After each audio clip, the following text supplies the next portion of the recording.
अध्याय 161 एक बॉसी घोषणा। अनुवादक न्योइबो स्टूडियो, संपादक न्योइबो स्टूडियो। संगीत समाप्त होने के बाद दर्शक उत्साह में थे, गीतात्मक धुनों से प्रेरित थे और वर्चुओसो पियानो वादक के नोट्स थे। ऐसा लगता है कि उनकी आत्मा को धुन से शांत किया गया था। एक पल के लिए पूरा पर्व पूरी तरह से मौन में था। आप एक पिन ड्रॉप की आवाज सुन सकते थे। जियाओ लो खड़ा हो गया, भीड़ के सामने झुक गया और गूंगा मेजबान की ओर चला गया।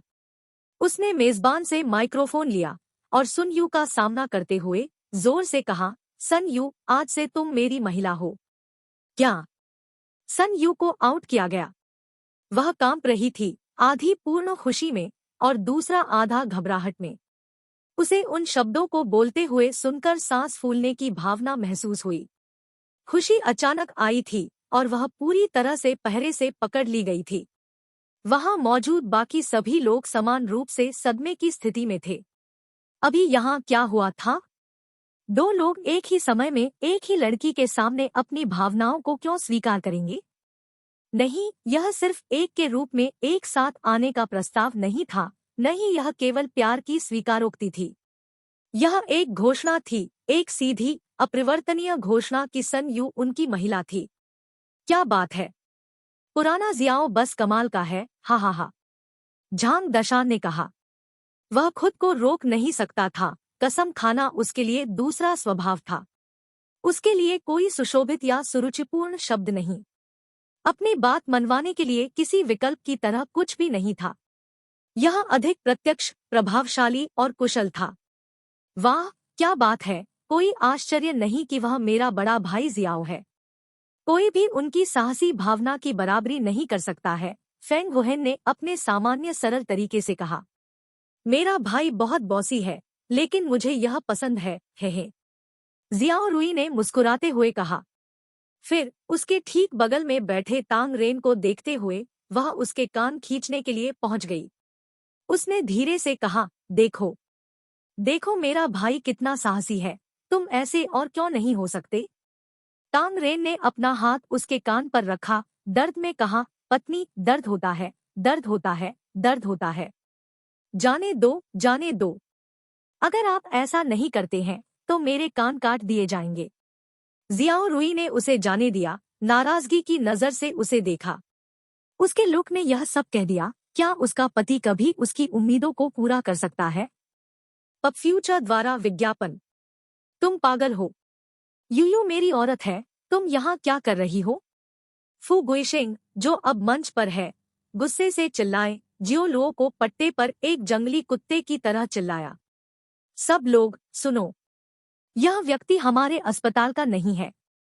वह जानबूझकर परेशानी पैदा करने के लिए यहाँ है। वास्तव में हमारे अस्पताल में ऐसा कोई व्यक्ति नहीं है। डॉफू की योजनाबद्ध स्वीकारोक्ति उसके कारण बाधित हो गई है। हर कोई उसे जल्दी से बाहर फेंक देता है। फू गुइशेंग के उपद्रवी दोस्तों का समूह नीचे अपनी मेज से अपनी मुट्ठी उठाकर चिल्ला रहा था। फू गुइशेंग के बयान ने सभी को चौंका दिया। क्या वह अस्पताल से नहीं था? अपनी मेज से उठते हुए निदेशक हे रुआनलियांग अस्पताल में सर्वोच्च अधिकार वाले व्यक्ति होने के नाते समर्थन में प्रतिध्वनित हुए, सहकर्मियों, यह व्यक्ति वास्तव में हमारे अस्पताल का कर्मचारी नहीं है। मुझे नहीं पता कि यहाँ उसका उद्देश्य क्या है। उन्होंने डॉफू के रोमांटिक कबूलनामे को बाधित और खतरे में डाल दिया है और मैं सभी से आग्रह करता हूँ कि इस तरह के अच्छे संगीत को बजाने की उनकी क्षमता से खरीदा न जाए। हमें अपने सहयोगी के साथ खड़ा होना चाहिए और डॉफू का समर्थन करना चाहिए। यह स्पष्ट था कि ठोड़ी के बिना यह मोटा आदमी फू गुइशेंग के किनारे खड़ा था। दर्शकों ने सुना और कई ने सहमति में सिर हिलाया। गुस्से में कुछ पुरुष डॉक्टर अचानक खड़े हो गए, जो मंच पर मौजूद जियाओ लुओ की ओर इशारा कर रहे थे और चिल्ला रहे थे। तुम कौन हो? आप यहाँ क्या कर रहे हैं? हमारे अस्पताल के उत्सव में घुस रहे हैं? क्या यह मुफ्त भोजन और पेय के लिए है? आपने डॉफू के नियोजित कार्यक्रम को क्यों बाधित किया है? जब उसने सार्वजनिक रूप से अपनी भावनाओं को कबूल कर लिया था, तो आप ऐसा कैसे कर सकते थे? बेहतर होगा कि आप हमें उचित स्पष्टीकरण दें। यह मत सोचो कि तुम जैसे बदमाश इतनी आसानी से यहाँ से निकल सकते हो। बेहतर होगा कि अब आप मंच से उतर जाएं। मंच आप जैसे हारने वालों के लिए जगह नहीं है। श्याओ लो अब भीड़ के गुस्से का निशाना बन गए थे और उन्हें हर दिशा से परेशान किया जा रहा था। शोरशराबे को नजरअंदाज करते हुए उन्होंने माइक्रोफोन लगा लिया। शांति से उसने मंच के ठीक नीचे खड़े सन यू को सीधे देखा, फिर धीरे से मुस्कुराते हुए कहा, सन यू, जब तक आप सिर हिलाते हैं और सहमत होते हैं, मैं आपको तुरंत दूर ले जाऊंगा। वह किसी और की राय के बारे में चिंतित नहीं था, वह केवल इस बात में रुचि रखता था कि सन यू को क्या कहना था। अगर पूरी दुनिया ने आपत्ति जताई होती तब भी वह उसे इन सब से दूर ले जाता। उसे केवल सहमति देने की जरूरत थी। यूयू, जल्दी से मेरे भाई से सहमत हो जाओ, जियाओ रुई उत्सुकता से चिल्लाया। झांग दशान, फेंग वुहेन और तांग रेन सभी उत्सुकता से सुन यू को देख रहे थे। उन्होंने अनुमान लगाया कि वह बहुत जल्द जियाओ लुओ के साथ सिर हिलाएगी और सहमत होगी। सन यू को लगा जैसे वह दुनिया की सबसे खुश लड़की थी।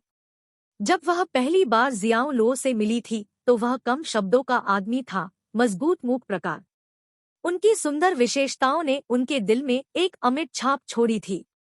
बाद में जब वे दोनों भुने हुए शकरकंद खा रहे थे और अपने बचपन के बारे में बात कर रहे थे तो उसे एहसास हुआ कि वह अनजाने में इस आदमी के प्यार में पड़ गई थी।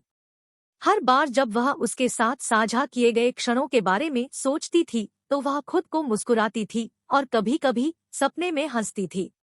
पब फ्यूचर द्वारा विज्ञापन। वह अक्सर उसका सपना देखती थी, उसकी बाहों में झूमती थी और यहाँ तक कि उसका हाथ पकड़ती थी क्योंकि वे एक साथ शादी के हॉल में प्रवेश करते थे। यही और अभी यह आदमी उसके पास पहुंच रहा था और उसे अपनी महिला बनने के लिए कह रहा था।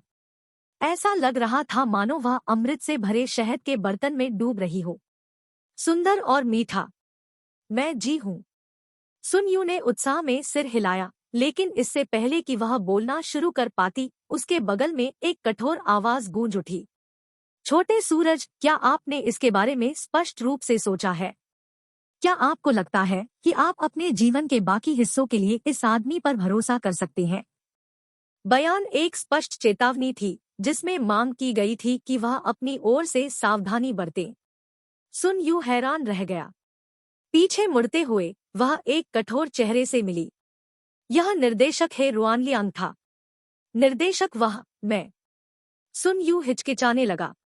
वह रुआनलियांग के शब्दों ने उसे अपनी छोटी कल्पना से उत्तेजित कर दिया था।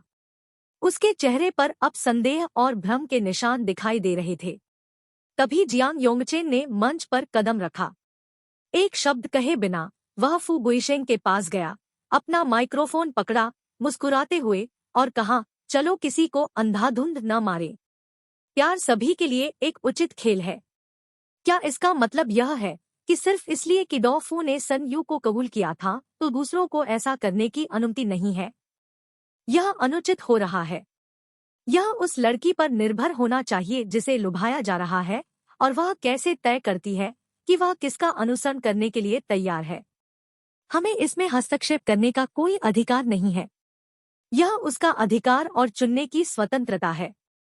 वह जियाओ लुओ के बगल में चला गया। आप लोग अभी भी नहीं जानते कि वह कौन है ना? मुझे एक भव्य परिचय देने दीजिए। वह कोई और नहीं बल्कि लुओ की कार्यशाला के वर्तमान मालिक है। और आज वह यहाँ क्यों है? इसका कारण यह है कि मैंने उन्हें आमंत्रित किया था। इसका इस बात से कोई लेना देना नहीं है कि आप में से कुछ लोगों ने मुफ्त में खाने पीने के बारे में कहा है। क्या वह लुओ की कार्यशाला के मालिक हैं? जियांग योंगचुन की टिप्पणी का असर बॉलरूम में बम फटने का था। मंच पर श्याओ लुओ की लंबी पतली आकृति को देखकर जबड़े गिर गए। अगर किसी को जियांगचेंग में सबसे प्रसिद्ध कंपनी का नाम देना था तो यह निस्संदेह लुओ की कार्यशाला होगी। अपने निगमन के बाद से वेई लेई की छाया में होने के बावजूद लुओ की कार्यशाला अचानक बढ़ गई थी और थोड़े समय के भीतर अपने मुख्य प्रतियोगी को कुचल दिया था। यह अफवाह थी कि वेई लेई के बॉस फांग चांगलेई अब अनुचित व्यावसायिक आचरण के लिए जांच के दायरे में थे। इसके अलावा उन पर अन्य संदिग्ध व्यापारिक सौदों के लिए भी आरोप लगाए जा रहे थे। उनके नाम पर बने कई होटलों को अश्लील कारोबार करते हुए पकड़ा गया था। वह अब सलाखों के पीछे था और मुकदमे का इंतजार कर रहा था। वह शायद जेल में कुछ साल बिताने से बच नहीं सका। फेंग चांगलेई के अनुग्रह से गिरने की खबर ने अधिक लोगों को उत्सुक बना दिया कि लो की कार्यशाला के मालिक कौन और किस तरह के व्यक्ति थे। वह लो की कार्यशाला को जीवन में वापस कैसे ला सकता है और वेई लेई जैसे मजबूत प्रतियोगी को तुरंत पछाड़ सकता है। यह वही आदमी अब यहाँ मौजूद था, मंच पर खड़ा था। इतना युवा साहसी व्यक्ति, इस तरह के सुंदर संगीत को बजाने की क्षमता के साथ, यह हर कोई शब्दों के लिए खो गया था। वे जमीन पर खड़े थे। उनके दिमाग में उन्होंने जियाओ लुओ को एक विशाल अचल पर्वत के रूप में चित्रित किया जिसे पारित नहीं किया जा सकता था। पहले अपनी असहमति जताने वाले कुछ क्रोधी बूढ़े पुरुष डॉक्टर अब शर्मिंदा हो गए और जल्दी से बैठ गए। मुफ्त भोजन और पेय, आवारा, हारे हुए। मंच पर उस गूढ़ युवक का नाम बताए जाने पर उनके चेहरे तुरंत लाल हो गए। Jiao Luo. अध्याय 162। अस्वीकृति। अनुवादक न्योइबो स्टूडियो, संपादक न्योइबो स्टूडियो। जियाओ लुओ ने उसे कुछ समय के लिए दिए गए नुस्खे का सेवन करने के बाद जियांग योंगचुन ने पाया कि उसकी ऊर्जा वापस आ गई थी। जिस बात ने उन्हें और भी अधिक उत्साहित कर दिया वह यह था कि उनका छोटा भाई, जिसने कुछ समय के लिए निष्पक्ष सेक्स का जवाब नहीं दिया था, आखिरकार अपनी लंबी नींद से उठ गया था। हालांकि जब वह छोटा था तब यह उतना शानदार ढंग से वापस नहीं आया था, लेकिन वह कम से कम एक महिला के साथ अंतरंग कंपनी का आनंद ले सकता था। वह जियाओ लुओ के लिए बहुत आभारी था और उसका एक उत्सुक वफादार समर्थक बन गया। इसलिए जब उन्होंने देखा कि वे लोग एक दृश्य बना रहे थे और जियाओ लुओ को उकसाने के लिए अपना मुंह चला रहे थे, तो उन्होंने खड़े होने और जियाओ लुओ की पहचान का खुलासा करने का फैसला किया। उनका उद्देश्य उनके बुरे इरादों पर रोक लगाना था। वह अस्पताल के एक साथी थे और कई सम्मानित डॉक्टरों और नेताओं ने उन्हें पहचाना, इसलिए उन्होंने जो कुछ भी कहा वह वजन उठाएगा। जो लोग अब सबसे ज्यादा हैरान थे वे जियाओ रुई और तांग रेन थे। मेरा भाई लो की कार्यशाला का मालिक है। जियाओ रुई ने झांग दाशान को देखा और अविश्वास में पूछा। झांग दाशान ने कंधे उचकाए, अपनी बाहें फैलाईं और कहा, हाँ, मैंने पहले भी ऐसा कहा था। आप वही हैं जो इस पर विश्वास नहीं करते हैं।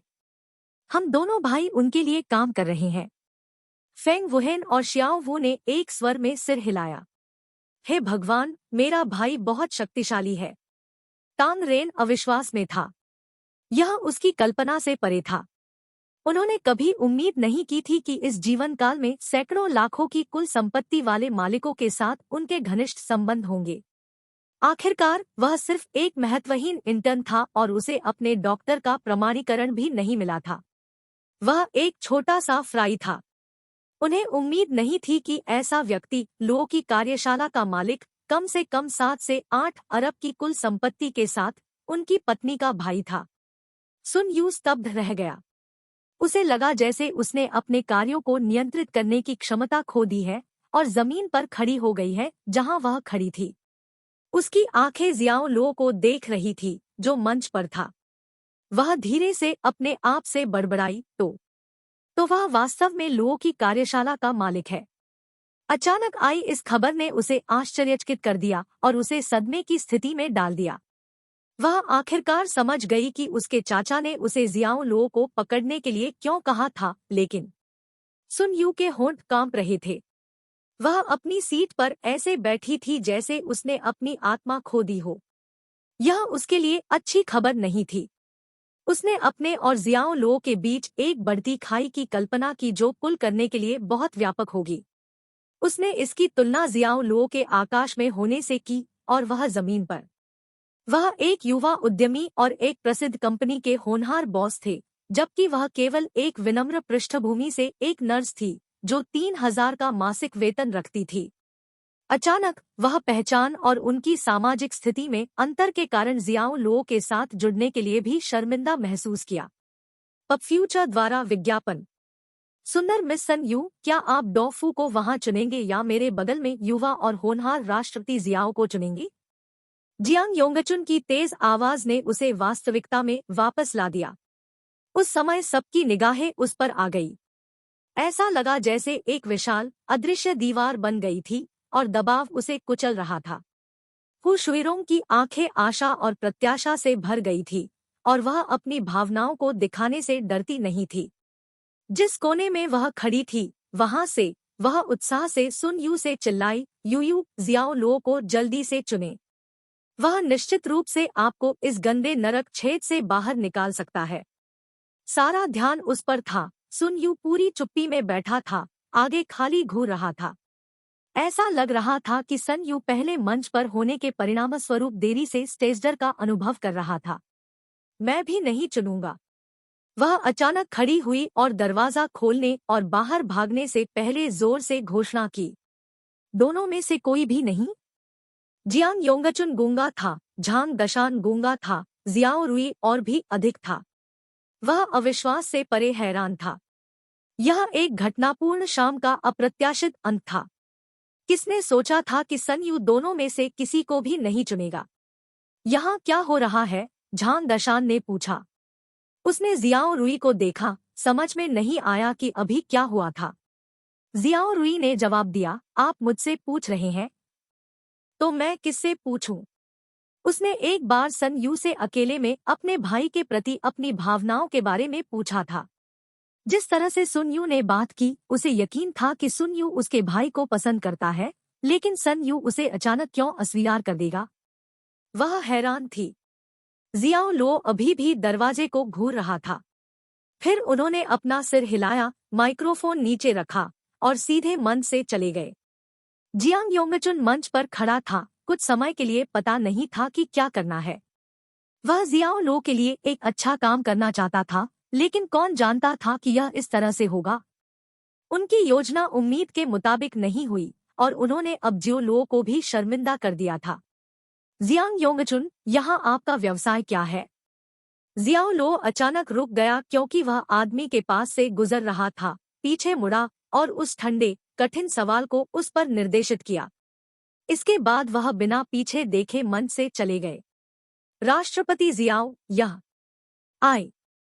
जियांग योंगचुन वास्तव में खुद को थप्पड़ मारना चाहता था। उन्होंने खुद को किस स्थिति में पाया? न केवल उन्हें कोई योग्यता नहीं मिली थी, बल्कि जियाओ लो ने अब उनके खिलाफ एक शिकायत पैदा की थी। जियांग योंगचुन निराश था और शब्दों के लिए नुकसान में था। पब फ्यूचर द्वारा विज्ञापन। भाई, क्या आप ठीक है? जियाओ रुई ने जियाओ लो को ठंड से अपनी ओर चलते हुए देखा। जियाओ लो ने उसे सिर के शीर्ष पर थपथपाया, मुस्कुराया और कहा, मेरे साथ क्या हो सकता है? ओह भाई, दुखी मत हो। यूयू शायद वहां होने वाली हर चीज के लिए तैयार नहीं था। मैं गारंटी दे सकता हूं कि वह निश्चित रूप से आपको पसंद करती है, जियो रुई ने कहा। हाँ, लड़कियों को चुनने के मेरे 7 से 8 साल के अनुभव के आधार पर प्रिटी गर्ल सन निश्चित रूप से आपके लिए भावनाएं हैं। लेकिन मैं यह नहीं समझ सकता कि उसने आपको क्यों अस्वीकार कर दिया, झांग दाशा ने कहा। जैसे ही उसने इस बारे में सोचा, वह अपनी काल्पनिक दाढ़ी को सहलाते हुए एक बार फिर अपनी ठोड़ी को छू रहा था। शियाओ लो मुस्कुराए लेकिन बोले नहीं। वह वास्तव में निराश नहीं था। उसने सोचा कि सुन यू कुछ छिपा रहा था, खासकर सुन यू के दोस्त हु शुरोंग ने उनसे जो कहा था, उसे बहुत दूर ले जाओ। ऐसा लग रहा था जैसे वह उसे कुछ संकेत दे रही थी। मेरे लिए, जियाओ वू ने जो कहा वह सही था। इन काल्पनिक संभावनाओं पर अधिक विचार न करें, बस उसे बेहोश करो और उसे वापस लाओ। फेंग वुहेन ने दृढ़ विश्वास के साथ अपनी राय व्यक्त की। जियाओ लो ने उसे देखा, अवाक। सन यू एक एकांत कोने में चला गया, फिर एक पेड़ से झुककर वह रोया। वह एक बच्चे की तरह रोया जो रात में खो गया था। यूयू हु शुइरोंग, जो उसका पीछा कर रहा था, ने जब सन यू को देखा तो उसने आवाज लगाई। सुन यू ने रोना शुरू कर दिया। उसने अपने हाथों से अपने दर्द को ढकने की कोशिश की, लेकिन वे संयम खो गए जब हु शुइरोंग ने अपने हाथों को उसके कंधों पर रखा। वह पीछे मुड़ी, हु शुइरोंग को गले लगाया और रोया, शुइरोंग, मैं क्या करूं, मुझे क्या करना चाहिए? सोब सोब सोब। हु शुइरोंग की आंखें भी लाल हो गई और उसने अपने कंधों के पीछे के हिस्से को धीरे से हिलाया। आप उसके साथ जाने के लिए सहमत क्यों नहीं है? मैं बता सकता हूँ कि जियो लुओ एक अच्छा आदमी है। ऐसा इसलिए है क्योंकि वह बहुत अच्छा है, बहुत उत्कृष्ट है। यही कारण है कि मैं उससे वादा करने की हिम्मत नहीं करता। आप जानते हैं, मैं एक साफ लड़की नहीं हूँ। अगर वह चीज टीएन अस्थमा के दौरे की तरह, लेकिन लेखक कुछ और गंभीर और इसके बाएं अस्पष्ट का संकेत दे रहा है, तो मैं हुशुइरों उसके चेहरे में दर्द और भीतर के आंतरिक संघर्ष को देख सकता था। सुन यू ने उसके होठों को जोर से काटा और कहा, मैं उसके लायक नहीं हूँ। मूर्ख मत बनो, यह तुम्हारी गलती नहीं है। यह सब स्टार की गलती है। उसने तुम्हें चोट पहुंचाई है और उसने मुझे भी चोट पहुंचाई है। मैं बहुत गहरा फंस गया। मैं अब पीछे नहीं मुड़ सकता, लेकिन आप पहले जैसे नहीं हैं। आपको अपने संकल्प को मजबूत करना चाहिए और आगे बढ़ना चाहिए। आप अब उसके द्वारा नियंत्रित नहीं किए जा सकते हैं। इसलिए बहादुर बने और जियाओ लुओ के साथ मिलकर चले। वह आदमी तुम्हें बचा सकता है। हु शुइरोंग ने उसे दिलासा देते हुए कहा। सुन यू ने अपना सिर हिलाया और कहा, मैं उसे बताने की हिम्मत नहीं करता। क्या आप उस द्वारा प्रताड़ित किया जाना जारी रखना चाहते हैं? हु शुइरोंग की भावनाएं इस बिंदु पर नियंत्रण से बाहर थी। वह सिर्फ एक जानवर है। वह पहले से ही कई युवा लड़कियों को नुकसान पहुंचा चुका है। मैं अब आपको उसके द्वारा नष्ट होते हुए नहीं देख सकता। इसलिए मैं आपसे वादा करता हूँ, जियो लुओ आपको इस सब से दूर ले जा सकता है। मैं मैं इसके बारे में ठीक से सोचना चाहता हूँ। सुन यू ने अपना सिर नीचे कर लिया। उसके आंसू उसके चेहरे से नीचे बह रहे थे। अध्याय 163 परेशानी का प्रकटन। अनुवादक न्योइबो स्टूडियो, संपादक न्योइबो स्टूडियो। मध्य शरद ऋतु पर्व के बाद से 7 दिन हो गए थे। तब से जियाओ लुओ ने सन यू से संपर्क नहीं किया था, न ही उसने उससे संपर्क करने की पहल की थी। पूरी ईमानदारी से वह उस लड़की के साथ प्यार में पड़ गया था, लेकिन उसकी अस्वीकृति के बाद वह मन की सही स्थिति में नहीं था। जब तक कि आवश्यक न हो, शायद ही ज्यादा बोलता था। झांग दशान की तरह उन्होंने भी शाम को सोफे पर बैठकर ड्रिंक की कैन के साथ बैठकर ब्लाइंड डेटिंग प्रोग्राम देखने की आदत डालनी शुरू कर दी थी। उसका मन परस्पर विरोधी भावनाओं से भरा हुआ था। उसने सोचा कि क्या ऐसी अकथनीय कठिनाइयां थी जो सन यू ने झेली थी, या क्या यह था कि वह नहीं जानता था कि एक लड़की को कैसे लुभाया जाए और एक लड़की को खुश कैसे किया जाए। पूर्व की संभावना नहीं लग रही थी, लेकिन अगर यह उत्तरार्ध था तो वह शायद इन अंधे डेटिंग कार्यक्रमों से सीख रहा होगा। ओल्ड जियाओ, अच्छी खबर है। फांग चंगले को अपने होटलों में वेश्यावृत्ति रैकेट के लिए गिरफ्तार किया गया था। उसे 2 साल 8 महीने की सजा सुनाई गई है। वेई लेई पूरी तरह से तैयार है, झांग दशान ने कहा। वह फेंग वुहेन और उनमें से बाकी लोगों के साथ लिविंग रूम के फर्श पर बैठे थे, कार्ड खेल रहे थे, क्योंकि उन्होंने जियो लुओ को नवीनतम अपडेट पर रिपोर्ट की थी। वेश्यावृत्ति। जियाओ लुओ ने अपना सिर हिलाया और धीरे से कहा, उस मामले में वह वास्तव में अपने स्वयं के कार्यों के लिए धन्यवाद करता है। क्या यह बिल्कुल नेट पर कहावत की तरह नहीं है, नहीं करो कोई मरना नहीं? वह बेवकूफ फांग चांगलेई वास्तव में इस वाक्यांश का जीता जागता सबूत है। झांग दशान ने धीरे धीरे अपने 3 पत्ते खोले और जब उसने देखा कि वे क्या थे तो उसकी आंखों में एक चमक चमक उठी। सभी 3 कार्ड दिल थे और यह एक सीधा था। इसका मतलब था कि उसने एक सीधा फ्लश पकड़ रखा था। यह अन्य सभी मुकदमों को हरा देगा। फिर उसने अपनी शर्त लगाने से पहले अपने सामने फर्श पर कार्ड रखे। लानत है, मैं 500 रुपए कहता हूँ। जोर जोर से चिल्लाते हुए उसने अपनी जेब से 500 का बिल निकाला और जोर से नीचे पटक दिया। भाई झांग, तुम बहुत डरावने हो। हम केवल खेल शुरू कर रहे हैं और आप इतना बड़ा खेल रहे हैं। जियाओमू ने कहा। उसकी सामान्य खाली अभिव्यक्ति थोड़ी बदल गई। बिल्कुल, हमारा वेतन आपके जितना नहीं है, इसलिए इतना बड़ा मत खेलो। दूसरों ने शिकायत करना शुरू कर दिया। झांग दाशान ने ऊंची आवाज में जवाब दिया, बकवास करना बंद करो, अगर तुम अनुसरण करना चाहते हो तो अनुसरण करो। यदि आप अनुसरण नहीं करना चाहते हैं तो अपने कार्ड को मोड़े। यह उतना ही आसान है। पब फ्यूचर द्वारा विज्ञापन। जियाओ ने अपने कार्ड देखे, उनकी भौहें एक साथ बुनी हुई थी। उन्होंने कहा, इसे भूल जाओ। जैसे ही उसने मोड़ा, अगले 3 अभी भी हाथ में अपने कार्ड की जांच कर रहे थे। फिर तीनों एक के बाद एक अपने हाथों को नीचे रखने के लिए आगे बढ़े। वे खेल से बाहर हो गए थे। दूसरी ओर फेंग वुहेन ने अंधेरे दाव के साथ शुरू करने का फैसला किया। झांग दशान के दाव से मेल खाने से पहले उन्होंने अपने पत्ते भी नहीं देखे।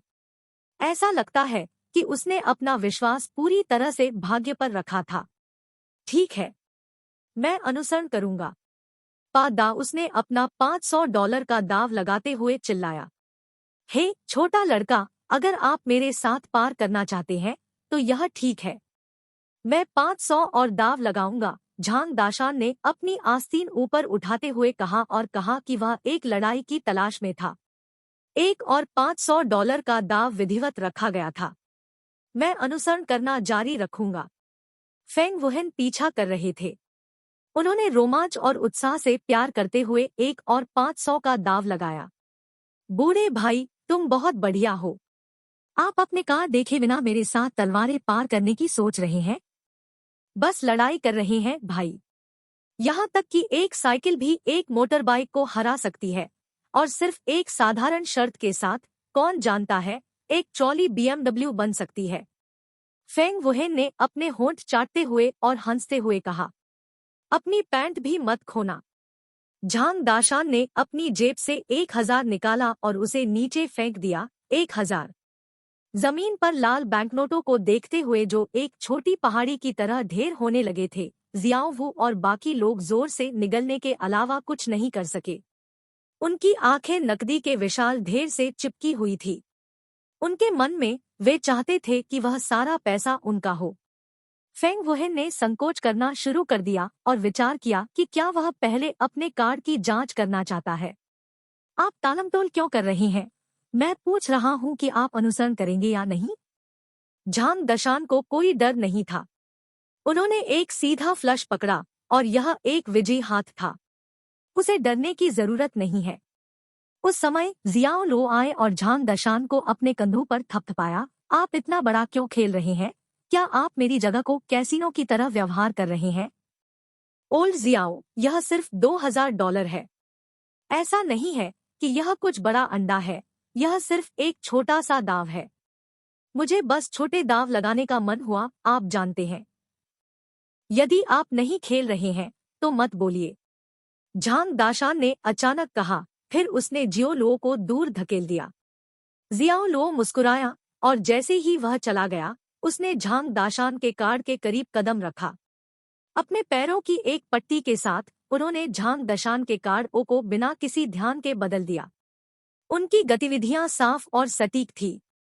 काम को अंजाम देने के बाद वह तुरंत चला गया, अपने पैर को पकड़े हुए जैसे कि कुछ भी नहीं हुआ था। फेंग वुहेन को एक बड़ा निर्णय लेना पड़ा और उन्होंने बहादुरी से घोषणा की, ठीक है, मैं इसे जोखिम में डालने जा रहा हूँ। 1000, मैं देखना चाहता हूँ कि किसके कार्ड बड़े हैं। उसने अपने 3 पत्ते पलट दिए। लानत है, अतिरिक्त कार्ड के रूप में 3 की एक जोड़ी और पुराना के। उन्होंने भौहें सिकोड़ी, बिल्कुल एक इमोजी की तरह लग रहा था। हाँ, छोटे लड़के, मुझे पार करने के लिए आपको यही मिलता है। यहाँ मैं आपको दिखाता हूँ कि आपके भाई के बड़े कार्ड क्या है। पब फ्यूचर द्वारा विज्ञापन। झांग दशान अंतहीन हंसे। उसने फर्श से अपने पत्ते उठाए और उन्हें एक जोरदार प्रेम प्रसंग के साथ नीचे पटक दिया। 7, 8, 9, यह एक सीधा फ्लश है। यह आपकी कल्पना से भी बड़ा है। झांग दाशान को अपना हाथ घोषित करते सुनकर फेंग वुहेन और शियाओ वू उदास महसूस करते हुए पीछे झुक गए, क्योंकि पीछा करने के रोमांच ने अचानक उन्हें छोड़ दिया। फिर खुले कार्डों को देखते हुए वे हंसी में फूट पड़े। भाई झांग, आपके पास जो है वह सीधा फ्लश भी नहीं है। उन्होंने कहा, यह 689 है। क्यों, रंग भी अलग है। आपका उच्च कार्ड केवल 9 है। झांग दशान, जो अभी भी अपनी जीत की मुद्रा में है, आश्चर्य से उनकी ओर देखने लगे। फिर उसने नीचे देखा। क्या उसके कार्ड वास्तव में 6-8-9 थे? 8 और 9 कार्ड दोनों दिल थे, जबकि 6 कार्ड एक क्लब था। उसने हकलाते हुए कहा, यह क्या हो रहा है? मेरे साथ दिल कहाँ है? फेंग वुहेन उसे पूरी तरह से अनदेखा करते हुए पैसे के लिए पहुंच गया और इसे फर्श से खुशी से पकड़ लिया। हे भाई झांग, मुझे खेद है, लेकिन यह सब पैसा मेरा है। जियाओ वास्तव में दिल टूट गया था। अगर मुझे पहले पता था तो वह हमें धोखा दे रहा था। मैंने अपने पत्ते नहीं मोड़े होते। लानत है, इस तरह हार मान लेना। मुझे वास्तव में ऐसा लगता है कि मैं इसे खाने जा रहा हूँ। तुम्हारी बहन, मेरे पास वास्तव में 7-8-9 सीधे फ्लश थे। मैं गलत नहीं हो सकता। बेहतर होगा कि आप लोग जल्दी करें, शौचालय जाएं और अपनी गंदगी खाएं। मैंने बस पेशाब किया और यह अभी भी गर्म है। उस तरह से हारने के असंतोष के अलावा कुछ और उसे परेशान करता था, और वह इसे समझाने के तरीके के नुकसान में था। अंत में वह केवल एक संभावना के बारे में सोच सकता था। भयभीत होकर वह भाग गया जहां जियाओ लो बैठा था और डरते हुए कहा, यहाँ एक भूत है, ओल्ड जियाओ। आपके किराए के घर में निश्चित रूप से भूत है। इसने मेरे कार्ड भी बदल दिए। चलो कल बाहर चलते हैं। आपके पास अब पैसा है, इसलिए आपको अब यहाँ खुद को निचोड़ने की जरूरत नहीं है। उसके फीके, भयभीत चेहरे को देखकर जियाओ लो हंसने के बिना नहीं रह सका। चोंगशान पैविलियन। चू युनश्योंग मुख्य सड़क पर गे झोंगतियान के बगल में चल रहे थे, जहां उनकी कंपनी का कार्यालय स्थित था। वे रात की हवा में सांस ले रहे थे क्योंकि उन्होंने हाल ही में जो कुछ भी हुआ था उस पर चर्चा की थी। उन्होंने कहा, फांग चांगलेई को 2 साल और 8 महीने की जेल की सजा सुनाई गई है। अब जब लोगों की कार्यशाला एक स्थिर स्थिति में है, तो वे जियांगचेंग के बेकिंग उद्योग में अग्रणी कंपनी होंगे, गे झोंगतियान ने कहा। अपनी आवाज में चिंता के स्वर के साथ चू युनशियोंग ने कहा, यह फांग चांगले दुर्भाग्यपूर्ण रहा है। हालांकि जब वह गिर गया है तो लिटिल लो के रास्ते में अभी भी एक और दुश्मन खड़ा है। बॉस चू, क्या आप ड्रैगन गैंग के बारे में बात कर रहे हैं? गे झोंगतियान ने अपने दोस्त का दूसरा अनुमान लगाते हुए पूछा। चू युनशियोंग ने सिर हिलाया। यहाँ तक कि जिन होटलों की तलाशी ली गई थी वे केवल फांग चांगलेई के नाम पर थे। उनका असली मालिक वास्तव में लोंग संकुई है। इसके अलावा वेई लेई का 30% वास्तव में लोंग संकुई से संबंधित है। फांग चांगलेई के गिरने से इसका सीधा असर लोंग सांकुई के हितों पर पड़ेगा। यह जानते हुए कि लांग संकुई कितना क्षुद्र है, कोई भी उससे कुछ नहीं करने की उम्मीद नहीं करेगा। गे झोंगतियान ने गहरी सांस ली। हाँ, भले ही इसका उनकी रुचि से कोई लेना देना नहीं है, लेकिन वह जियाओ लो को जाने नहीं देंगे क्योंकि फेंग चांगलेई ने उन्हें अपने शुरुआती वर्षों में एक दुर्दशा से बाहर निकलने में मदद की है। फांग चांगलेई ने लांग संकुई को आउट करने में मदद की। चू युनशियोंग मुस्कुराए और कहा, वे केवल अफवाहें हैं। फांग चांगलेई केवल लांग संकुई का प्रॉक्सी है। इसे दूसरे तरीके से कहें तो वह लोंग संकुई की कठपुतली से ज्यादा कुछ नहीं है। एक कठपुतली को खोने से लोंग संकुई को नुकसान नहीं होगा, लेकिन अगर उसके मुनाफे को धमकी दी जाती है तो वह कार्रवाई करने के लिए 2 बार नहीं सोचेगा। जियो लो के प्रति सहानुभूति व्यक्त करते हुए गे झोंगतियान ने कहा, ऐसा लगता है कि शियाओ लो फिर से बड़ी मुसीबत में है। यह सच हो सकता है, लेकिन यह कहना मुश्किल है कि बड़ी मुसीबत में कौन है, चू युनशियोंग ने मुस्कुराते हुए कहा। अध्याय 164 क्रोध। अनुवादक न्योइबो स्टूडियो, संपादक न्योइबो स्टूडियो। जैसे ही जियाओ लो अपने घर की सबसे ऊपरी मंजिल पर खड़े होकर रात के दृश्य का आनंद ले रहे थे, उनके फोन की घंटी बजी। यह उनकी बहन जियाओ रुई थी। उसने फोन उठाया। रुई भाई, सुन, यू आपके स्नेह के योग्य नहीं है। अब उससे संपर्क न करें। मैं अंधा रहा होगा। मुझे विश्वास नहीं हो रहा है कि वह उस तरह की लड़की है, जियाओ रुई ने कहा। जियाओ लो फोन पर उसे अपने दांत पीसते हुए सुन सकता था।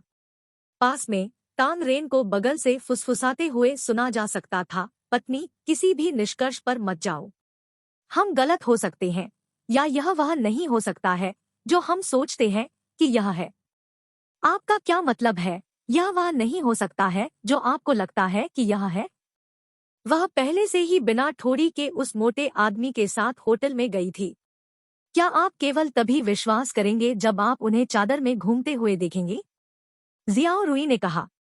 वह अपनी भावनाओं को नियंत्रित करने में असमर्थ थी और तांगरेन पर भड़क गई। किसी और के साथ होटल में जांच करना। जियाओ लो के मूड में गिरावट आई। वह इस पर विश्वास नहीं कर सका, और इससे भी अधिक वह इसे स्वीकार नहीं कर सका। सन यू संभवतः उस तरह की लड़की नहीं हो सकती है। क्या तुम्हें यकीन है कि यह वही है, बहन? मुझे 200% यकीन है। मैंने चुपके से उनकी एक तस्वीर भी ली, मैं इसे बाद में आपको भेजूंगा। जियाओ रुई ने अपने भाई के लिए घटनाओं के दुर्भाग्यपूर्ण मोड़ पर दिल तोड़ दिया। उसने सोचा कि यह अन्यायपूर्ण था। साथ ही उसने खुद को भी एक जोड़े होने के लिए प्रोत्साहित करने के लिए दोषी ठहराया। भाई, दुखी मत हो, वह सिर्फ एक चुलबुली औरत है। वह आपके दुआ के लायक नहीं है। यह सब मेरी गलती है। मुझे आपको उससे नहीं मिलवाना चाहिए था। उसने कहा, उम्मीद है कि यह किसी तरह उसे बेहतर महसूस कराएगा। सम्मति देना। बूढ़े जियाओ, क्या हो रहा है? झांग दशान ने उत्सुकता से पूछा। वह जियो लो को पकड़ने के लिए अंदर आया था।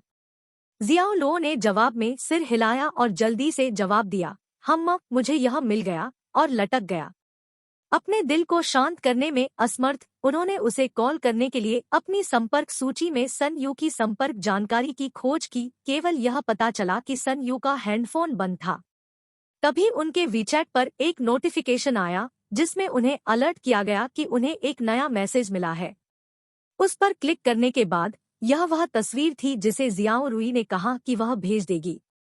यह तस्वीर होटल के बाहर ली गई थी, जिसमें एक पुरुष और महिला होटल में प्रवेश करने वाले थे।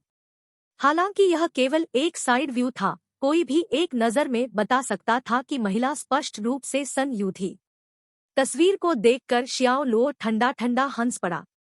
उन्होंने अपने बाएं हाथ में कैन को सभी 5 उंगलियों से निचोड़ा, इसे तब तक संकुचित किया जब तक कि उसने क्लिक ध्वनि नहीं की। शेष तरल पदार्थ फर्श पर कैन के शीर्ष पर छोटे से उद्घाटन के माध्यम से बाहर निकल गया। पपफ्यूचा द्वारा विज्ञापन।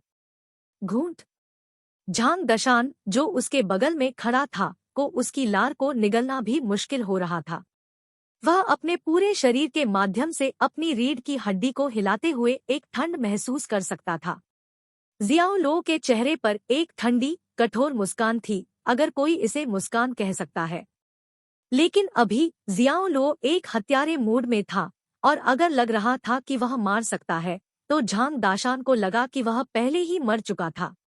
ओल्ड जियाओ, मैं बाहर जा रहा हूँ। यह कहते हुए जियाओ लो जाने के लिए मुड़ गया, सीधे गलियारे की ओर बढ़ रहा था। तुम कहाँ जा रहे हो, बूढ़े जियाओ? मेरी कार वहां चलाओ। झांग दशान उसके बाद चिल्लाया।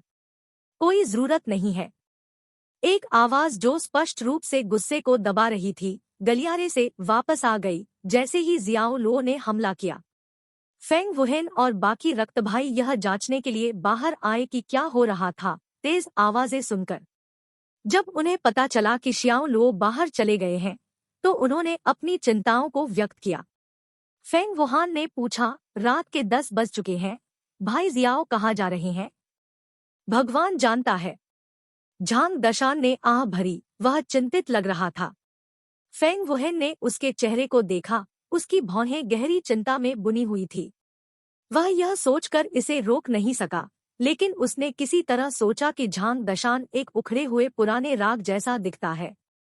उन्होंने अपने विचारों को अपने तक ही रखा। झांग दशान ने अपने चेहरे के किनारे को छुआ और अचानक कहा, लानत है, मेरी पलकें हिलती रहती है। ऐसा लगता है कि जल्द ही कुछ बुरा होने वाला है। हम उसका अनुसरण क्यों नहीं करते और एक नज़र भी क्यों नहीं देते? फेंग वुहेन ने सुझाव दिया। अपने सिर का पालन करो। क्या तुमने पहले उसकी आंखों में वह रूप नहीं देखा जो उसकी आंखों में था? ऐसा लग रहा था जैसे वह किसी को मारने जा रहा है। यदि आप जाना चाहते हैं, तो आप खुद जा सकते हैं, लेकिन मैं नहीं जा रहा हूँ, झांग दशा ने कहा। जियाओ लो की आंखों में जानलेवा चमक को याद करते हुए वह अपनी रीढ़ की हड्डी को फिर से महसूस करने से खुद को रोक नहीं सका। वह पीछे मुड़ा और किराए के घर में वापस चला गया। अपने दिल में उसने चुपचाप प्रार्थना की, इस उम्मीद में कि यह सिर्फ उसकी कल्पना थी और इससे ज्यादा कुछ नहीं। आज रात कुछ नहीं होने वाला था। जानलेवा आंखें। चारों साथी और फेंग वुहेन ने एक दूसरे को देखा। उन्होंने अचानक दूसरी रात जियांगचेंग घाट के पुराने गोदाम में हुई घटना को याद किया। उन्होंने अब ड्रैगन गैंग के सदस्यों के खिलाफ लड़ाई में जियो लुओ को चित्रित किया। अपने दुश्मनों को एक बार में एक टुकड़ा नीचे लाना, यह एक रक्त स्नान की तरह था। वह निर्दयी और व्यवस्थित था, एक रक्त पिपासु मौत के देवता की तरह। यह एक शातिर मामला था, खूनी और भयावह। यह सोचकर पांचों कांप उठे और तुरंत एक नजर डालने के लिए बाहर जाने का विचार छोड़ दिया। शियाओ लो ने टैक्सी मंगवाई थी और तस्वीर में दिखाए गए होटल की ओर जा रहे थे। उन्होंने खुद को शांत करने की पूरी कोशिश की, लेकिन चाहे कितनी भी मुश्किल क्यों न हो, उन्हें अपनी कड़वाहट और बढ़ते गुस्से को नियंत्रित करना मुश्किल लगा। ऐसा लग रहा था जैसे वह तूफान की आंख में था। उसके चारों ओर अराजकता घूम रही थी और दीवार अंदर बंद हो रही थी। यह उसे अभिभूत करने लगा था और उसे नियंत्रित करना कठिन हो गया था। उनमें एक ही मुक्के से दुनिया को तहस-नहस करने की प्रबल इच्छा थी। सम्मति देना। पब फ्यूचर द्वारा विज्ञापन। जल्दी करो बड़े भाई, यह सबसे तेज है जो मैं जा सकता हूँ। टैक्सी ड्राइवर ने रियरव्यू मिरर से देखते हुए कहा, मुझे तेज गति से टिकट मिल जाएगा। जियाओ लो ने उन असहमतिपूर्ण शब्दों को एक तरफ फेंक दिया, जिससे आदमी को वुल्फिश आंखों के साथ एक अंधेरा घूरना पड़ा। एक धमकी भरी आवाज में वह चिल्लाया, मैं चाहता हूं कि आप तेजी से ड्राइव करें। क्रोधित, कमांडिंग आवाज ने टैक्सी ड्राइवर के लिए अवज्ञा करना मुश्किल बना दिया। टैक्सी चालक डर गया और उसने तुरंत अपनी गति बढ़ा दी। आदमी डर में जमे हुए थे और वह यह सोचने से खुद को रोक नहीं सके कि क्या वह एक खतरनाक अपराधी को ले जा रहा था। अपने दिमाग में उथल-पुथल के साथ उन्होंने पुलिस को बुलाने के बारे में सोचा, लेकिन बाद में इसके खिलाफ सोचा क्योंकि उन्होंने देखा कि जियाओ लो का एक सम्मानजनक असर था और निश्चित रूप से एक क्रूर गैंगस्टर की तरह नहीं लग रहा था। उन्होंने हिचकिचाते हुए अपने डैशबोर्ड पर लगे आपातकालीन पुलिस बटन से अपना हाथ हटा लिया। उसने पूछा, भाई क्या कुछ जरूरी आया है? जियाओ लो चुप रहे और कुछ नहीं कहा। टैक्सी चालक ने सवाल करना जारी रखा, भाई ऐसी कोई बाधा नहीं है जिसे आप इस दुनिया में पार नहीं कर सकते। चलो शांत रहें। जब आप मेरी उम्र तक पहुंच जाएंगे तो आपको बहुत सी चीजों का एहसास होगा। लोग तब आते हैं जब वे रोते हैं और जब वे जाते हैं तो रोते हैं। आखिरकार हम धूल से आते हैं और धूल में हम वापस आ जाएंगे। सकारात्मक सोचें। शियाओ लो चुप रहे। ट्रैफिक लाइट जंक्शन पर आगे लाल बत्ती जल गई और टैक्सी चालक ने तुरंत कार रोक दी। अतीत ड्राइव करो, जियाओ लो ने धीरे से कहा। इससे ड्राइवर के होश उड़ गए। वह पीछे मुड़ा, बॉस यह अब लाल बत्ती है। मैं चाहता हूं कि आप ड्राइव करें। शियाओ लो ने खतरनाक तरीके से अपनी आवाज उठाई। इस समय टैक्सी चालक को यकीन था कि वह एक गैंगस्टर के साथ आमने सामने आया था। उन्होंने जियाओ लो के साथ आंखें बंद कर ली, जिन्होंने ठंड की तरह ठंडी आंखों के साथ घूरना वापस कर दिया। उसे एक मजबूत भावना थी कि अगर उसने जियाओ लो के निर्देशों का पालन नहीं किया था तो वह मौके पर ही मर जाएगा। अपने दांतों को किरकिरा करते हुए उसने कमर कस ली और त्वरक को फर्श पर गिरा दिया और आगे बढ़ गया। टैक्सी के खतरनाक पैंतरेबाजी ने यातायात नियमों का पालन करने और गति सीमा के भीतर रखने वाले अन्य वाहनों को नाराज कर दिया। जब यह बंद हो गया तो अन्य सभी ड्राइवरों ने अपनी खिड़कियां नीचे खींच ली और डांटना शुरू कर दिया। मुझे आपका लाइसेंस प्लेट नंबर पता है, इसलिए यदि आप परेशानी पैदा नहीं करना चाहते हैं तो अलार्म बटन से अपना हाथ हटा लें। टैक्सी ड्राइवर की हरकतें शियाओ लो की नजरों से बच नहीं पाईं। इन शब्दों ने टैक्सी चालक में डर डाल दिया और उसने तुरंत अपना हाथ हटा लिया, जैसे कि वह बिजली के करंट से चौंक गया हो। भाई, टैक्सी ड्राइवर होना आसान नहीं है। आप मेरे लिए चीजों को मुश्किल मत बनाओ। टैक्सी ड्राइवर ने एक अजीब नजर से कहा। हम धूल से आए हैं और धूल में हम वापस आ जाएंगे। सकारात्मक सोचें, जियाओ लुओ ने धीरे से कहा। टैक्सी चालक आंसू के करीब था। उसने उन शब्दों को सद्भावना में कहा था, लेकिन वह निश्चित रूप से इस रात को खुद पर लागू होने का मतलब नहीं था। सम्मति देना। 1 घंटे बाद अपने गंतव्य पर पहुंचने से पहले टैक्सी चालक पहले से ही सबसे खराब स्थिति के लिए तैयार था। मौत इतनी बुरी बात नहीं लग रही थी। आखिरकार उसने जितनी लाल बत्ती पीटी थी, उसे अब उसकी 10 उंगलियों से नहीं गिना जा सकता था। वह अपने ड्राइवर के लाइसेंस को फिर से लेने की उम्मीद कर रहा था और उसके ऊपर उसे इन अपराधों पर भारी जुर्माना देना होगा। यह सिर्फ निरंतर ऋण में जीवन जीने के लिए वापस जाने जैसा महसूस होगा। जियो लो की फोन रेंज। उसने उसे बाहर निकाला और सन यू का नाम देखा। अचानक सब कुछ बदल गया। यह एक बांध की दीवार में दरार के माध्यम से पानी की तेज धार के गिरने जैसा था। जियाओ लो को तात्कालिकता की एक बड़ी भावना द्वारा लिया गया था, लेकिन किसी तरह वह खुद को रोकने में कामयाब रहा। खुद को शांत करते हुए उन्होंने फोन का जवाब दिया। अध्याय 165, संघर्ष और निराशा। अनुवादक न्योइबो स्टूडियो, संपादक न्योइबो स्टूडियो। सुन यू ने लाल रंग की हुडी पहनी थी और होटल के शीर्ष पर बैठा था, मंद रोशनी वाले शहरी शहर को देख रहा था। हवा तेज चली और यह बहुत ठंडी रात थी, फिर भी उसे ठंड महसूस नहीं हुई। शायद उसका दिल पहले ही जम चुका था। उसकी आंखों के कोने से आंसू बह निकले और उसके नाजुक चेहरे से नीचे लुढ़क गए। उनके निशान चांदनी रात में परिलक्षित हुए। वह अपने घुटनों को गले लगाते हुए दीवार पर झुकी हुई बैठ गई। उसने अपना फोन अपने दाहिने कान पर रखा था, प्रतिक्रिया की प्रतीक्षा कर रहा था। वह एक खोए हुए बच्चे की तरह चुपचाप सुबक रही थी। जियो लो ने फोन का जवाब दिया। जब उसने उसके रोने की आवाज सुनी तो उसका क्रोध और तुरंत डर की एक गंभीर भावना ने बदल दिया। उसने तुरंत पूछा, क्या तुम ठीक हो? तुम्हारे साथ क्या है? सुन यू सिसकियों के बीच में बोली, भाई जियाओ लो, उस दिन जब तुमने सभी को घोषणा की कि मैं तुम्हारी औरत हूँ, तो मैं इतनी बुरी तरह से जोर से कहना चाहता था कि मैं भी तुम्हें पसंद करता हूँ। जब हम पहली बार मिले तो मैं पहले से ही आपके आकर्षण के प्रति दृढ़ता से आकर्षित था। मैं आपकी ओर बहुत आकर्षित हूँ। मुझे आपकी आसान मुस्कान पसंद है, मुझे आपको देखना पसंद है और मुझे आपके साथ बिताए समय पसंद है।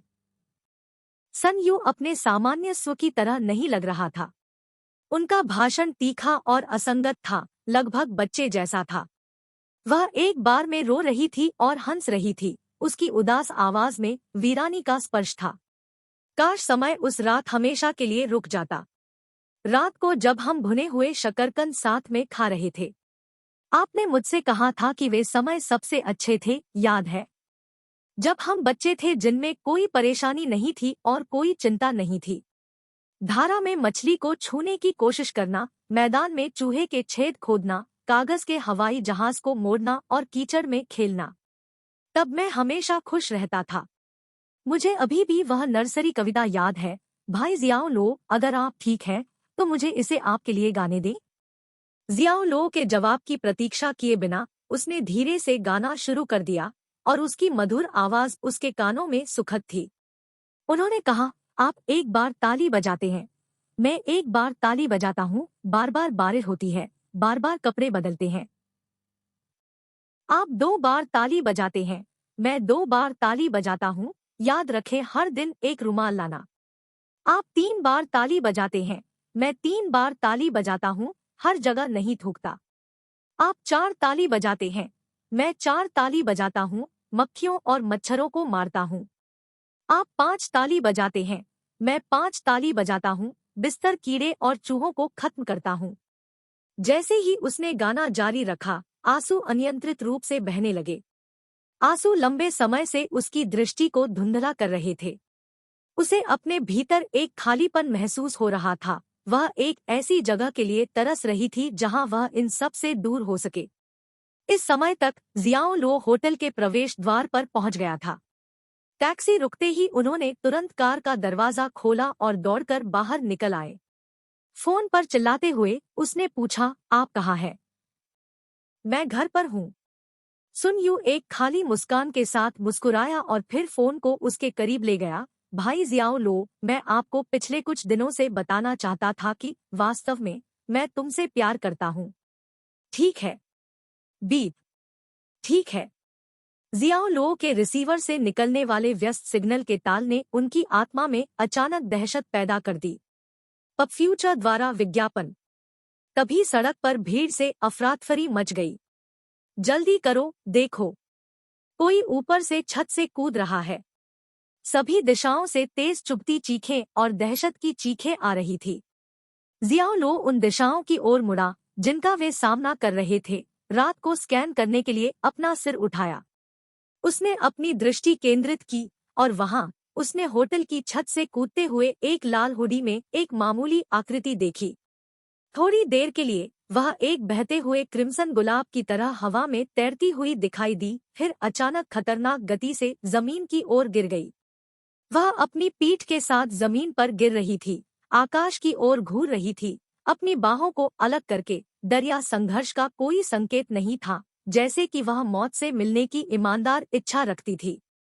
सूरज यू, इसे अंतर्ज्ञान कहें, लेकिन जियाओ लो जानता था कि सन यू था, यहाँ तक कि उसका चेहरा देखे बिना एक सेकंड भी नहीं बचा था।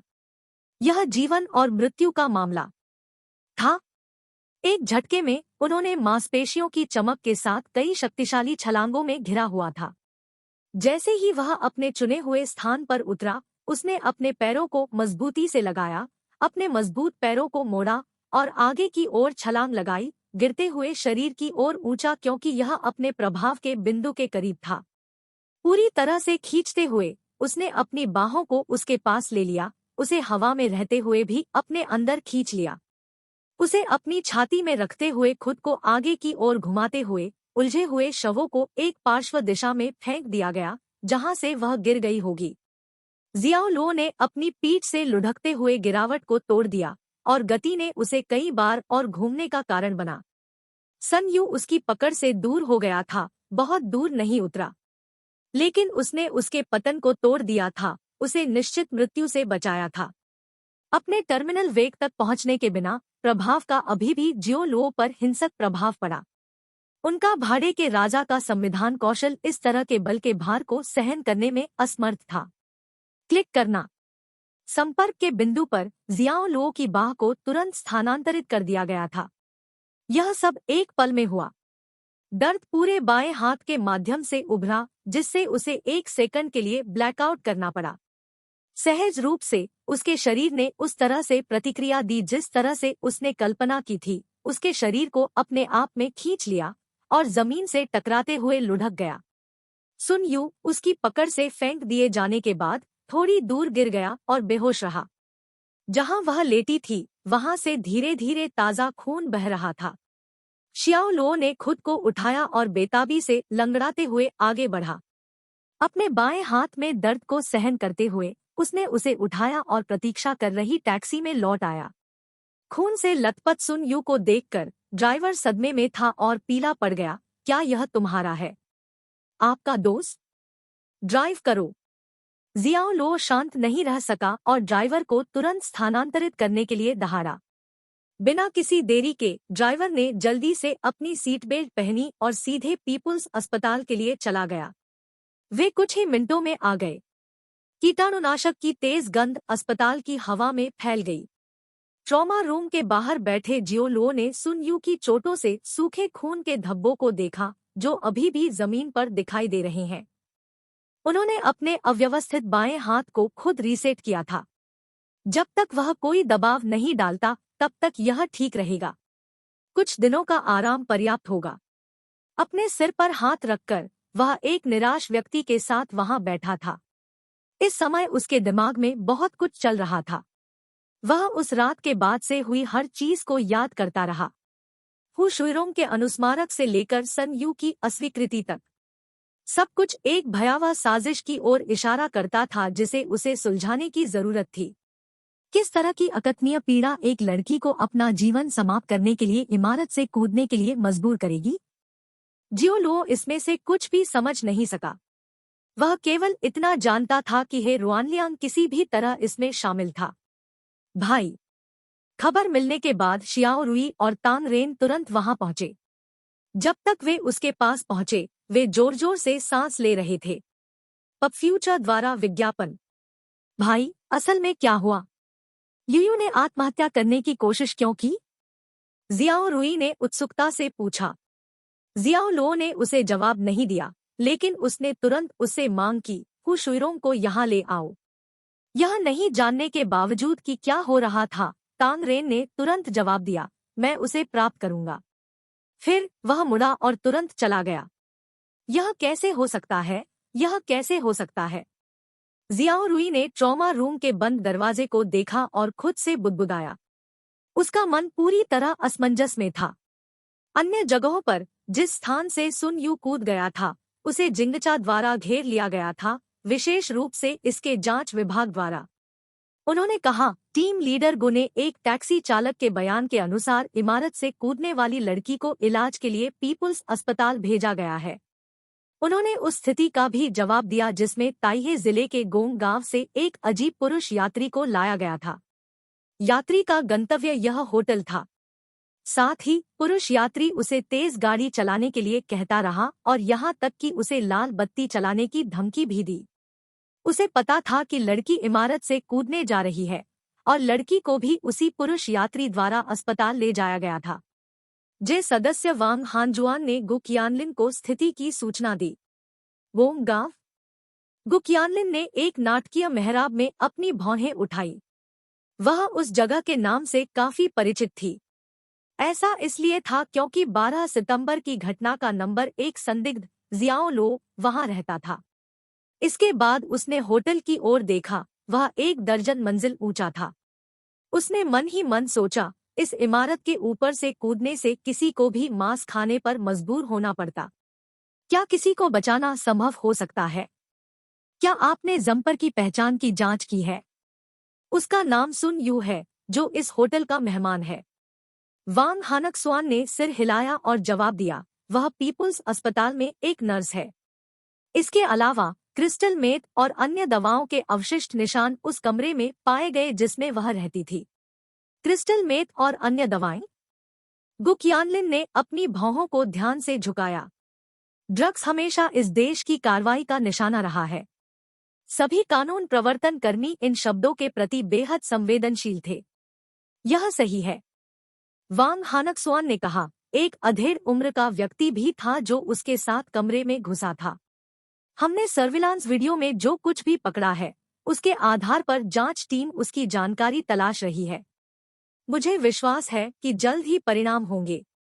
साथ ही कुछ उल्लेखनीय है कि उसने कमरे में लड़की के साथ संभोग किया है।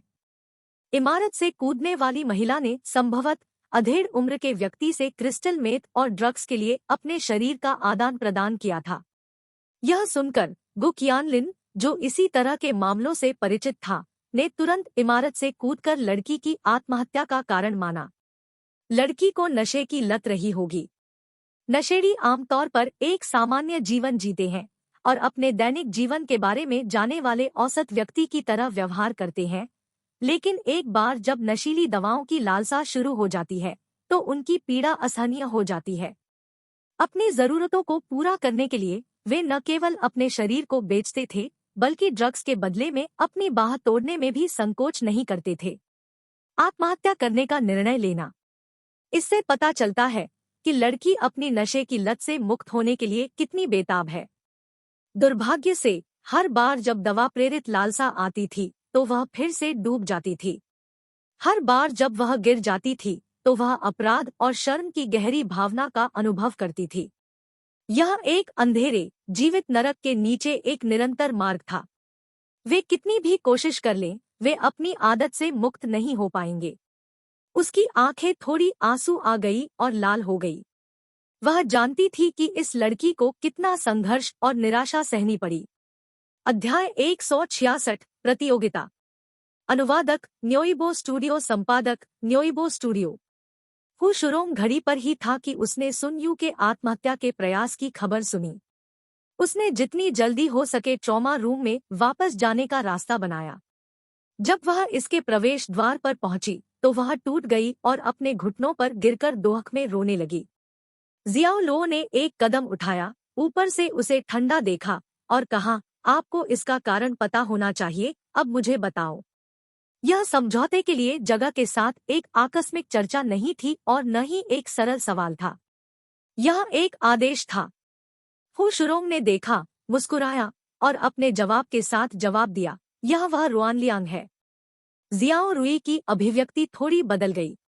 तांग रेन की आंखें चौड़ी हो गई और वह विश्वास नहीं कर सका कि उसके अपने मालिक है रुआनलियांग का सन यू की घटना से कुछ लेना देना था। हु शुरोंग ने अपना संयम खो दिया क्योंकि उसके चेहरे से आंसू बह रहे थे। नफरत और पश्चाताप के साथ वह चिल्लाई, वह रुआनलियांग इंसान नहीं है, वह एक जानवर है। उसने हमें धोखा दिया, जानबूझकर हमें ड्रग्स का आदी बना दिया और हमें अपने खिलौने बनने के लिए मजबूर किया। यूयू ने पहले भी लड़ने की कोशिश की, लेकिन हर बार जब उसकी लत लग गई तो वह उसे और अधिक दवाओं के लिए भीख मांगने से खुद को रोक नहीं सकी। उसने यूयू और मुझे चोट पहुंचाई और उसने अस्पताल में कई युवा लड़कियों को भी चोट पहुंचाई। क्या? रहस्योद्घाटन चौंकाने वाला, अविश्वसनीय था। इसने शियाओ रुई और तांग रेन दोनों को चौंका दिया। कोई आश्चर्य नहीं कि सन यू उस होटल में है रुआनलियांग के साथ एक कमरा पाने के लिए तैयार था। कोई आश्चर्य नहीं कि सन यू ने मध्यशरद ऋतु उत्सव गाला में है रुआनलियांग के कुछ शब्दों के बाद रोना शुरू कर दिया, जियाओ लुओ के प्रस्ताव को अस्वीकार कर दिया और भाग गया। कोई आश्चर्य नहीं, ये उसके सभी कार्यों के कारण थे। तो ऐसा ही है, ऐसा ही है। जियाओ लुओ ने अपना सिर ऊपर उठाया, अंधेरे से मुस्कुराते हुए उसने अपनी मुद्रा को सीधा किया क्योंकि उसने अपनी मुट्ठी कस ली थी। उसने अचानक पूछा, वह रुआनलियांग कहाँ रहता है? हु शुरोंग का पूरा शरीर कांप रहा था। उसने शियाओ लुओ की जलती हुई आंखों में घातक इरादे को स्पष्ट रूप से देखा। आपको पहले ही उसके घर जाना चाहिए था, है ना? जियाओ लुओ ने ठंडे अंदाज में सवाल किया। हु शुरोंग ने सिर हिलाया। उसके पास लिशुई बिंजियांग में एक घर है जिसे उसने अपनी पत्नी की जानकारी के बिना खरीदा था। क्षेत्र कोड, भवन संख्या और मंजिल संख्या क्या है? जियाओ लुओ ने उसे टोका। एरिया सी बिल्डिंग 9, 7वीं मंजिल। पब फ्यूचर द्वारा विज्ञापन। वह और उसकी पत्नी कहाँ रहे हैं? होमकी पार्क, क्षेत्र बी, इमारत 6, तीसरी मंजिल। जियाओ लुओ मुड़ा और दो पते मिलते ही चला गया। बड़े भाई, तुम कहाँ जा रहे हो? लापरवाह चीजें मत करो। जियाओ रुई ने उसे बुलाया, जबकि उसका दिल उसकी छाती से बाहर कूद गया। तांग रेन ने कहा, चलो पुलिस को बुलाते हैं, जेसी को इसे संभालने दे। चिंता मत करो, मैं बस टहलने के लिए बाहर जा रहा हूँ। जियाओ लुओ ने मुड़कर उन्हें एक मुस्कुराहट दी और बिना किसी दूसरे शब्द के जाने से पहले गहराई से जियाओ रुई अभी भी चिंतित था। यदि उसके भाई ने सुन यू की वजह से कानून तोड़ा तो वह खुद को कभी माफ नहीं कर पाएगी। जियाओ लुओ के जाने के कुछ समय बाद गो किंगलिन ट्रॉमा रूम के बाहर पहुंचे। जियाओ लुओ की बहन जियाओ रुई को आगंतुकों के लॉक पर रिकॉर्ड करने और कैब ड्राइवर द्वारा पहले दिए गए सबूतों को याद करने के बाद उनकी अटकलें सही साबित हुई। वह अजीब यात्री वास्तव में जियो लो था। तुम्हारा भाई जियाओ लो कहाँ है? गो किंगलिन ने जियाओ रुई से सीधे पूछा जैसे ही वह पहुंची। जियाओ रुई अचानक सवाल से थोड़ा चौंक गया। उसने उसे उत्सुकता से देखा, यह सोचकर कि यह महिला पुलिसकर्मी कैसे जानती थी कि वह कौन थी। गो किंगलिन के पीछे खड़े जेसी के कठोर चेहरे को देखते हुए उसने फैसला किया कि सहयोग करना सबसे अच्छा होगा। वह बस चला गया। वह कहाँ गया था? गो किंगलिन ने जल्दबाजी में पूछताछ की। वह टहलने के लिए बाहर गया था, जियाओ रुई ने कहा। टहलने के लिए? गो किंगलिन ने इस बहाने पर विश्वास नहीं किया और पूछा, जियाओ लो ने जाने से पहले कैसे कार्य किया? कुछ भी अजीब है, जैसे कि अस्पताल के निदेशक है रुआनलियांग के घर का पता पूछना। शियाओ रुई और तांग रेन चुपचाप खड़े थे। उनके दिमाग दौड़ गए क्योंकि उन्होंने खुद से सवाल किया कि वास्तव में क्या हो रहा था। जेसी अपने बड़े भाई से इतना परिचित क्यों है, जैसे कि वे उस पर कड़ी नजर रख रहे थे। उनकी आंखों की नजर से गु किंगलिन को वह जवाब मिला जो उसने मांगा था। उसने तुरंत वांग हानकसुआन को एक आदेश जारी किया, मुख्यालय को सूचित करे कि हे रुआनलियांग के सेलफोन का पता लगाएं और जितनी जल्दी हो सके उसे ढूंढें। समझ में आया। वांग हानकसुआन ने सिर हिलाया और अपना फोन निकाला क्योंकि वह आदेश का पालन करने के लिए मुड़ा। पब फ्यूचर द्वारा विज्ञापन। एहतियात के तौर पर गु किंगलिन ने पहले ही जूनियर अधिकारियों को तुरंत होंकी पार्क में है रुआनलियांग के निवास पर जाने के लिए भेज दिया था और उन्हें आदेश दिया था कि जैसे ही वे उसे ढूंढे, हे रुआनलियांग की रक्षा करे। तुम्हारे भाई का फोन नंबर क्या है? गु किंगलिन ने पूछना जारी रखा। जियाओ रुई ने जल्दी से अपने सेलफोन पर जियाओ लुओ का नंबर पाया। उसे वह करना था जो वह उसे गलत रास्ते पर चलने से रोकने के लिए कर सकती थी। यह यहाँ है। गु किंगलिन ने अपने सेलफोन पर नंबर डायल किया, केवल एक सूचना प्राप्त करने के लिए कि फोन बंद कर दिया गया था। लानत है। उसने अपना फोन वापस अपनी जेब में डाल दिया और गुस्से में चली गई। यह है रुआनलियांग को खोजने के लिए उसके और जियाओ लुओ के बीच एक दौड़ बन रही थी। भले ही वह रुआनलियांग मरने के लायक था, फिर भी वह उनके मामले के लिए एक प्रमुख गवाह था। यदि वे जियाओ लुओ को खोजने से पहले ही रुआनलियांग को पकड़ लेते हैं, तो उनके पास जियांगचेंग के भीतर पूरे अवैध दवा बाजार को नष्ट करने के सबूत होंगे। लेकिन इस तथ्य की परवाह किए बिना वह जियाओ लुओ को कानून की अनदेखी करने और एक आदमी को मारने की अनुमति नहीं दे सकती थी। रुको। जियाओ रुई उसे रोकने के लिए दौड़ा और कहा, मेरा भाई एक अच्छा आदमी है। अगर उन्होंने कानून तोड़ा होता। उसकी आवाज थोड़ी कांप रही थी क्योंकि उसे संदेह था कि उसका भाई पहले से ही जेसी की ब्लैकलिस्ट में था। बहुत संभव था कि उसने पहले ही किसी तरह से देश के कानून को तोड़ दिया हो। तो उसने हताश स्वर में विनती की, मैं आप सभी से भीख मांग रही हूँ, कृपया मत करो। कोई भी राष्ट्र के कानूनों से ऊपर नहीं है। गु किंगलिन ने उसे टोका। भले ही वह जियाओ रुई के साथ सहानुभूति रखती थी, फिर भी वह एक कानून प्रवर्तन अधिकारी थी और कभी भी व्यक्तिगत भावनाओं और पूर्वाग्रह पर कार्य नहीं कर सकती थी। वह कानून तोड़ने वाले किसी भी व्यक्ति को मुक्त नहीं होने देती थी। यह उसका कर्तव्य और जिम्मेदारी थी। कुछ भी उसके मन को बदल नहीं सकता था। जियाओ रुई ने देखा, निराशा में डूब गया, जब वह जेसी की अपनी टीम के साथ चला गया। वह मुड़ी और उसे कसकर गले लगा लिया और चुपचाप सोते हुए आंसू बह गए। ओह, मुझे क्या करना चाहिए? अगर मेरा भाई वास्तव में कानून तोड़ता है, तो मुझे क्या करना चाहिए? माँ और पिताजी, दादाजी और दादी सभी परेशान और आहत होंगे। चिंता मत करो, बड़े भाई ठीक हो जाएंगे। इन जेसी को पूरे मामले के बारे में गलत होना चाहिए। तांग रेन ने सांत्वना में उसकी पीठ थपथपाई और पहली बात कही जो उसने सोचा था कि उसे सांत्वना देगा। वह भ्रम और घबराहट की स्थिति में था।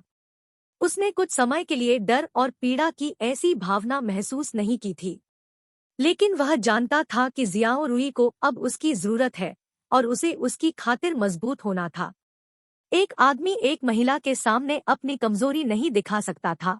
वह अभी भी एक आदमी था और एक आदमी अपनी महिला के सामने कमजोरी नहीं दिखा सकता था, उसे बताया जाता था। कैप्टन गु, हमने जीपीएस के माध्यम से हे रुआनलियांग के सेलफोन को ट्रैक किया है और हमने एक आदमी को अंदर ले लिया है। हालांकि यह व्यक्ति है रुआनलियांग नहीं है। वांग हानजुआन ने पुलिस कार पर गु किंगलिन को अपडेट किया। गु किंगलिन ने भौहें उठाई, आपका क्या मतलब है? वह एक छोटा चोर है। उनके खाते के अनुसार उन्होंने एक बार में है रुआनलियांग से फोन चुराया था। वांग हानकसुआन ने एक कठोर मुस्कान छोड़ दी। संभावनाएं क्या है? गु किंगलिन ने अपने दांतों को भींच लिया। यह निश्चित रूप से एक संयोग है। मुझे पता है ना? वह बस इसे ऐसे समय में चुराने के लिए हुआ जब हम है रुआनलियांग की तलाश कर रहे हैं। यह निश्चित रूप से भविष्यवाणी करना मुश्किल है कि हमारी इस दुनिया में क्या होगा। वांग हानकसुआन ने कहा, वैसे हमने कुछ और खोज की है। वह रुआनलियांग के पास न केवल होंकी पार्क में एक संपत्ति है, बल्कि लिशुई बिंजियांग में एक और घर भी है। उन्होंने अपने पिता के नाम से खरीदारी की। जाहिर है उसकी पत्नी को इस जगह के बारे में भी पता नहीं है, इसलिए मुझे लगता है कि यह बहुत संभावना है कि वह अपनी ड्रग्स रख रहा है। क्या टीम 1 और 2 अभी होंगी पार्क में जा रहे हैं? कुक इंग्लैंड ने पूछा, उसके चेहरे पर एक गंभीर नजर। वे अपने रास्ते पर हैं। फिर हम लिशुई बिंजियांग जाएंगे। कुक इंग्लैंड को लग रहा था कि हे रुआनलियांग होंगी पार्क में अपने घर नहीं लौटेंगे और इसके बजाय लिशुई बिंजियांग के लिए रवाना होंगे। फिर उसने ड्राइवर को आदेश दिया, मुड़ो। अध्याय 167 ड्रैगन गैंग फिर से। अनुवादक न्योइबो स्टूडियो, संपादक न्योइबो स्टूडियो। आधी रात 11 बजे एक सफेद माजदा धीरे धीरे लिशुई बिंजियांग आवासीय क्षेत्र में लुढ़क गया। अधिकांश निवासी इस समय पहले से ही बिस्तर पर थे, लेकिन कुछ घरों में उनकी रोशनी जल रही थी। युवा पुरुषों और महिलाओं से समलैंगिक बातचीत और हंसी की दूर की आवाजें अब और फिर सुनी जा सकती थी, जो रात की शांति को तोड़ रही थी। वह रुआनलियांग अकेले एक सुखद मूड में वाहन में बज रहे संगीत की धुन के साथ गुनगुना रहा था। उसने यात्री सीट पर पाउडर पदार्थ के बैगों को देखा। अपनी अंतरंग शाम को याद करते हुए उनके मोटे चेहरे पर एक पतली मुस्कान चमक उठी। इस समय उसे अभी तक एहसास नहीं हुआ था कि उसका हैंडफोन निकल गया था। यह निश्चित रूप से महान है।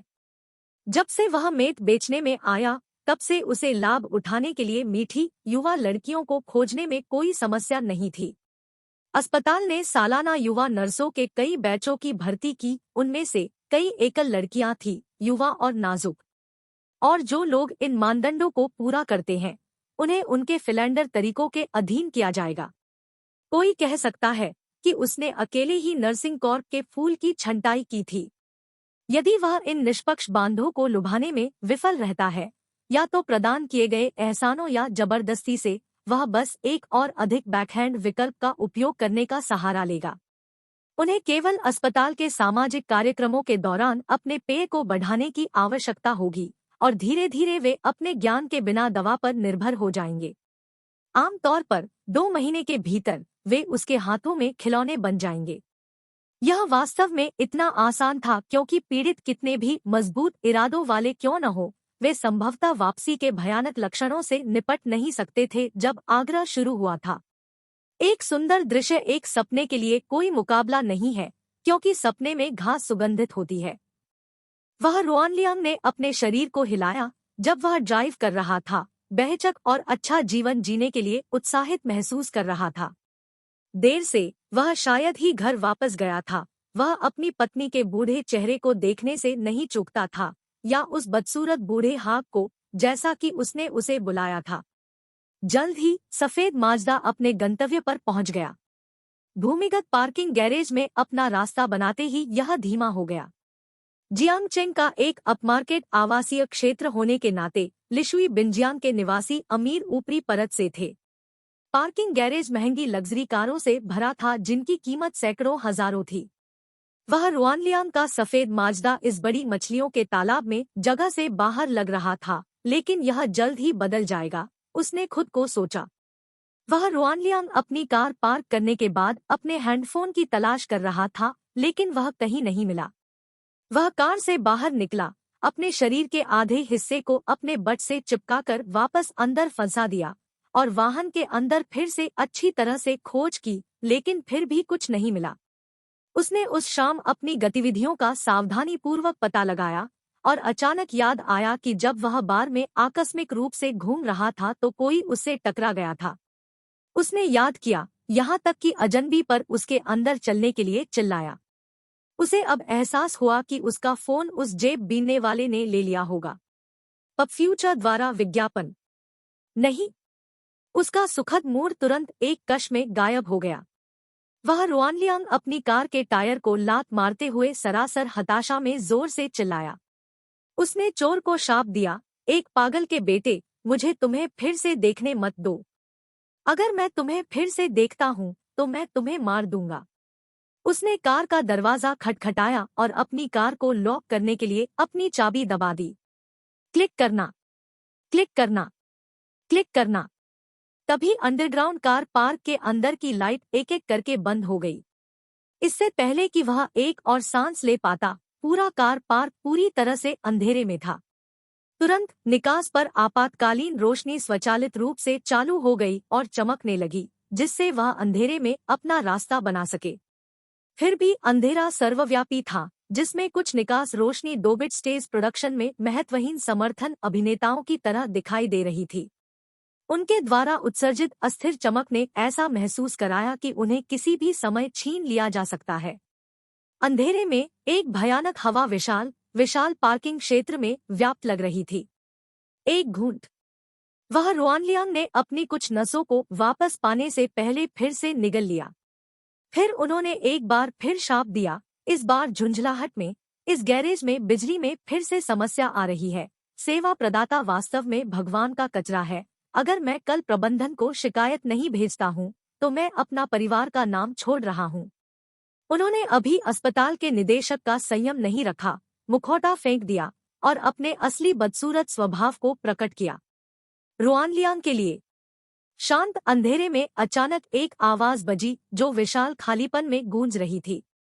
उस ठंडी आवाज में कोई भावना नहीं थी, यह ठंडा और अंधेरा था, ऐसा लगता था कि अंडरवर्ल्ड से आया था।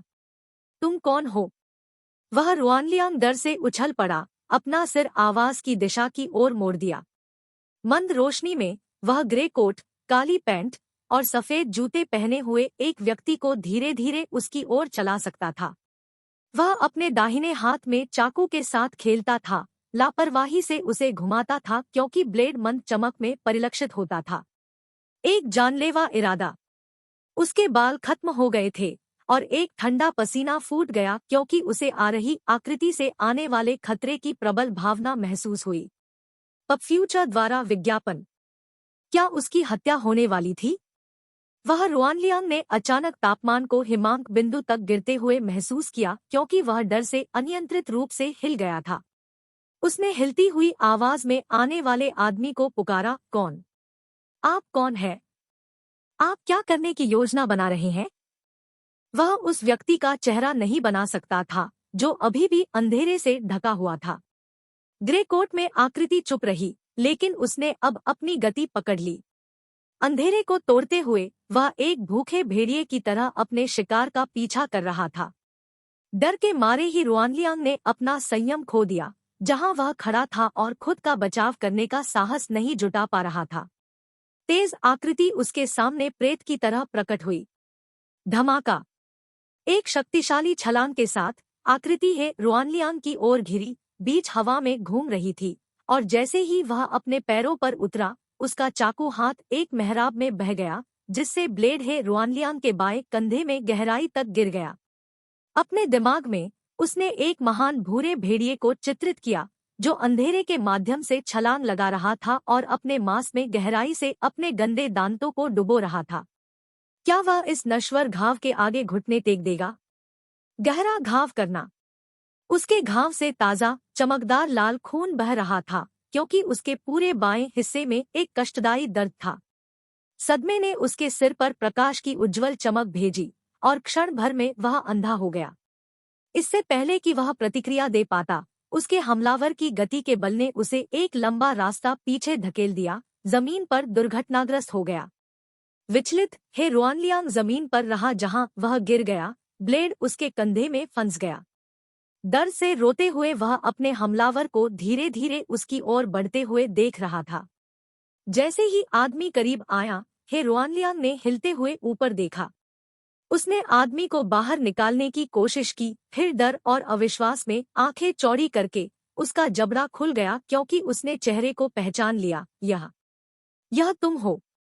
जियाओ लो वहां खड़ा था, बिना कुछ कहे ही रुआनलियांग को ठंड से घूर रहा था। उसके गंभीर चेहरे ने उसके इरादों को नहीं छिपाया। उसने अब प्रवण आकृति के बगल में घुटने टेके, फिर उभरे हुए चाकू के हैंडल को पकड़ लिया। वह रुआनलियांग हांफते हुए अपनी जान बचाने की कोशिश कर रहा था। जियाओ लो ने ब्लेड को धीरे धीरे घुमाते हुए सीधे उसकी आंखों में देखा, पहले घड़ी की तरह, फिर काउंटर क्लॉकवाइज। अरे वाह! दर्द है रुआनलियांग के माध्यम से शूट किया गया था और यह कष्टदायी और असहनीय दर्द था। उसने भागने की कोशिश करते हुए चारों ओर लात मारी। शियाओ लो ने अपना दूसरा हाथ पकड़ लिया क्योंकि हे रुआनलियांग ने चाकू पाने और उसे बाहर खींचने का प्रयास किया।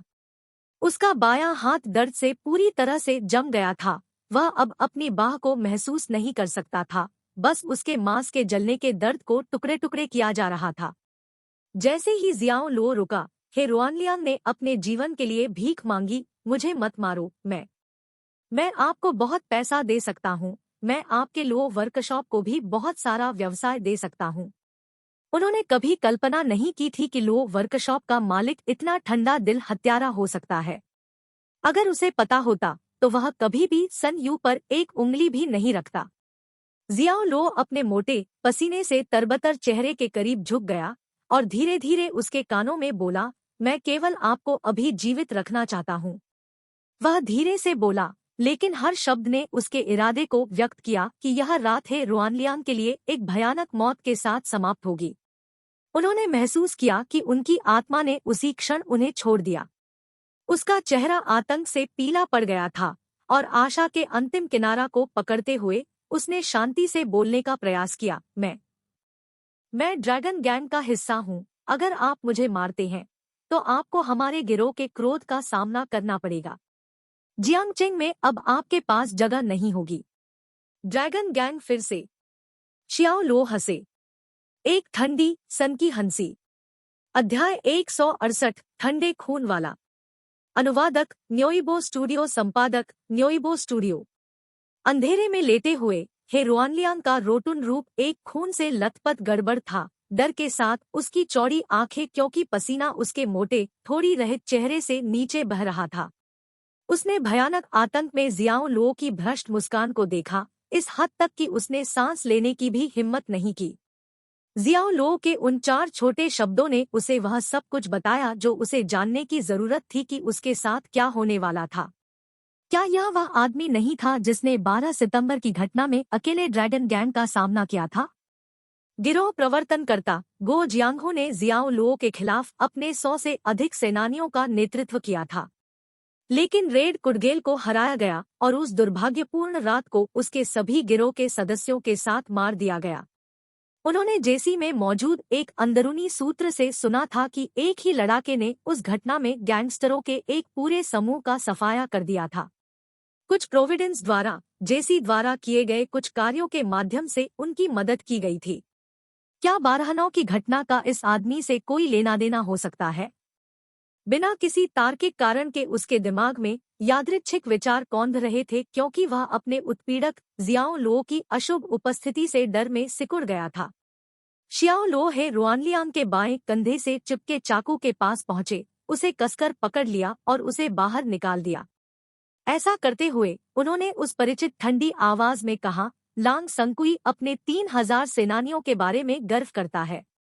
मैं उसके लिए 3000 ताबूतों की व्यवस्था करूंगा।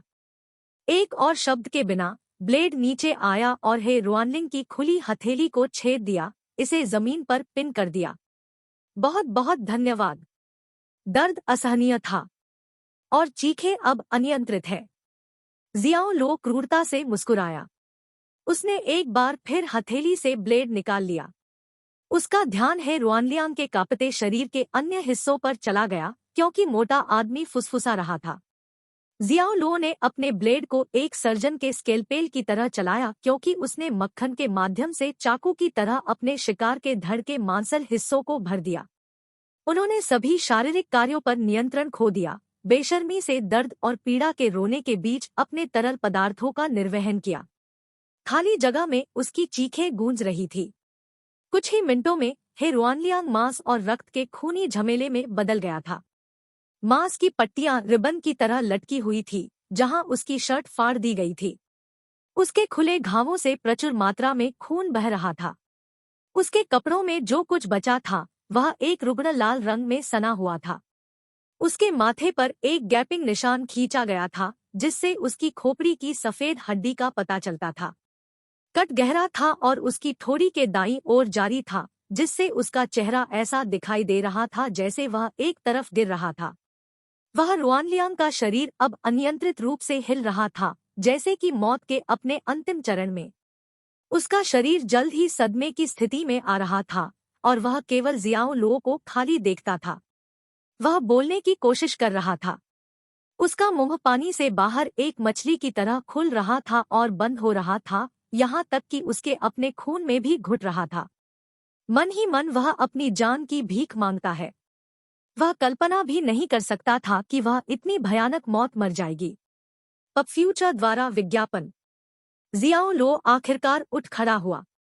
उन्होंने बिना किसी भावना के हे रुआनलियांग को नीचे देखा, जैसे कि ललित कला के एक टुकड़े की प्रशंसा कर रहा हो।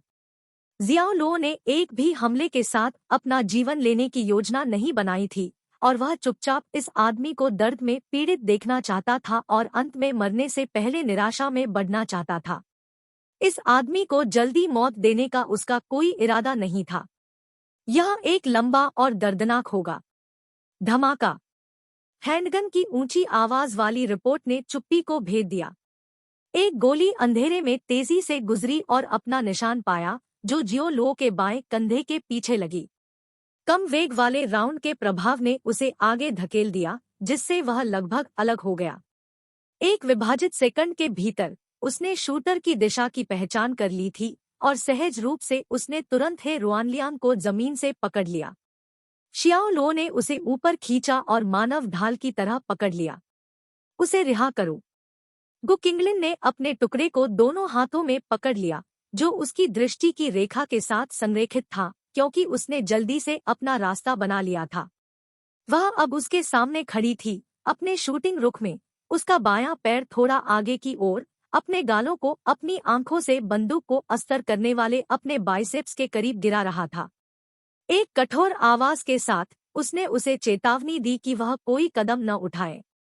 वांग हानक्सुआन को उसके ठीक पीछे तैनात किया गया था, जिसमें 2 अन्य जेसी बैकअप के रूप में थे। शियाओ लो ने अब हे रुआनलियांग की गर्दन पर अपना चाकू रखा और बचाव दल का सामना किया। एक संक्षिप्त, तनावपूर्ण क्षण के लिए पूरी तरह से चुप्पी थी। अधिकारियों ने जो कुछ भी देखा उसे देखकर डर में देखा। उन्होंने महसूस किया कि उनकी हथेलियां पसीने से तर हो जाती है, क्योंकि उन्हें लगता है कि वे एक जानवर के साथ आमने सामने आ गए थे। ही हेल्प मी। जैसे जैसे एड्रेनालाइन उसके शरीर के माध्यम से बढ़ता गया, वह रुआनलियांग की जीवित रहने की प्रवृत्ति वापस आ गई। जब उन्होंने जेसी टीम को अपने सामने देखा तो उन्होंने मदद के लिए कमजोर आवाज लगाई। क्या तुमने हमें सुना? उसे रिहा करो। गु किंगलिन ने आदेश को दृढ़ता से दोहराया। उसे यकीन नहीं था कि अपराधी जियाओ लो था, लेकिन एक उचित संदेह था कि यह था। अगर वह वास्तव में जियाओ लो था, तो अब उसके असली चेहरे पर एक आईडी थी। हे रुआनलियांग को देखते ही उसकी रीढ़ की हड्डी में एक ठंडक आ गई। उसका चेहरा मुश्किल से पहचानने योग्य था। वह खून से लथपथ था और उसका मांस लगभग कटा हुआ था। वे जिसका भी सामना कर रहे थे, वह एक समर्थक, बुद्धिमान और स्थिर, ठंडे खून वाला हत्यारा था। उसने इतने कम समय के भीतर अपने हमले को अंजाम दिया, यह देखते हुए कि जेसी पहले से ही हे रुआनलियांग को पकड़ने के मार्ग पर था। तथ्य यह है कि उनका प्रतिद्वंद्वी इतने कम समय में प्रतिक्रिया कर सकता था और हे रुआनलियांग को बंधक बना सकता था, यह साबित कर दिया कि यह व्यक्ति एक वास्तविक बुद्धिमान, ठंडे खून वाला और शांत हत्यारा था। अपने अनुभव के साथ भी गु किंगलिन ने महसूस किया कि रोंगटे खड़े हो जाते हैं। शियाओ लो ने हे रुआनलियांग के शरीर के पीछे ढाल के रूप में छिपा रखा था। गु किंगलिन के आगमन ने उसकी योजना को गड़बड़ कर दिया था, इसलिए उसे आदमी को पीछे छोड़ना पड़ सकता है। एक और शब्द के बिना जियाओ लो ने हे रुआनलियांग को उठाया और उसे एक जानवर की तरह दूसरे निकास की ओर ले गया। वह अंधेरे में रहा क्योंकि उसने वहां अपना रास्ता बनाया था। पीछा कर रही जेसी टीम ने हे रुआनलियांग की गर्दन पर चाकू दबाया हुआ देखा, क्योंकि वह मंद रोशनी में ठंड से गूंज रहा था। गु किंगलिन ने जियाओ लो पर शॉट लेने के मौके का इंतजार किया। पप फ्यूचर द्वारा विज्ञापन। मौका कभी नहीं आया क्योंकि जियो लो सफलतापूर्वक बाहर निकल गया। गतिरोध जारी रहा। वह रुआनलियांग ने अब अपनी गर्दन पर चाकू दबाते हुए महसूस किया और जानता था कि जियाओ लो उसकी जान लेने वाला था। डर और भय में उसने फिर से आवाज लगाई, नहीं नहीं, कृपया ऐसा न करें।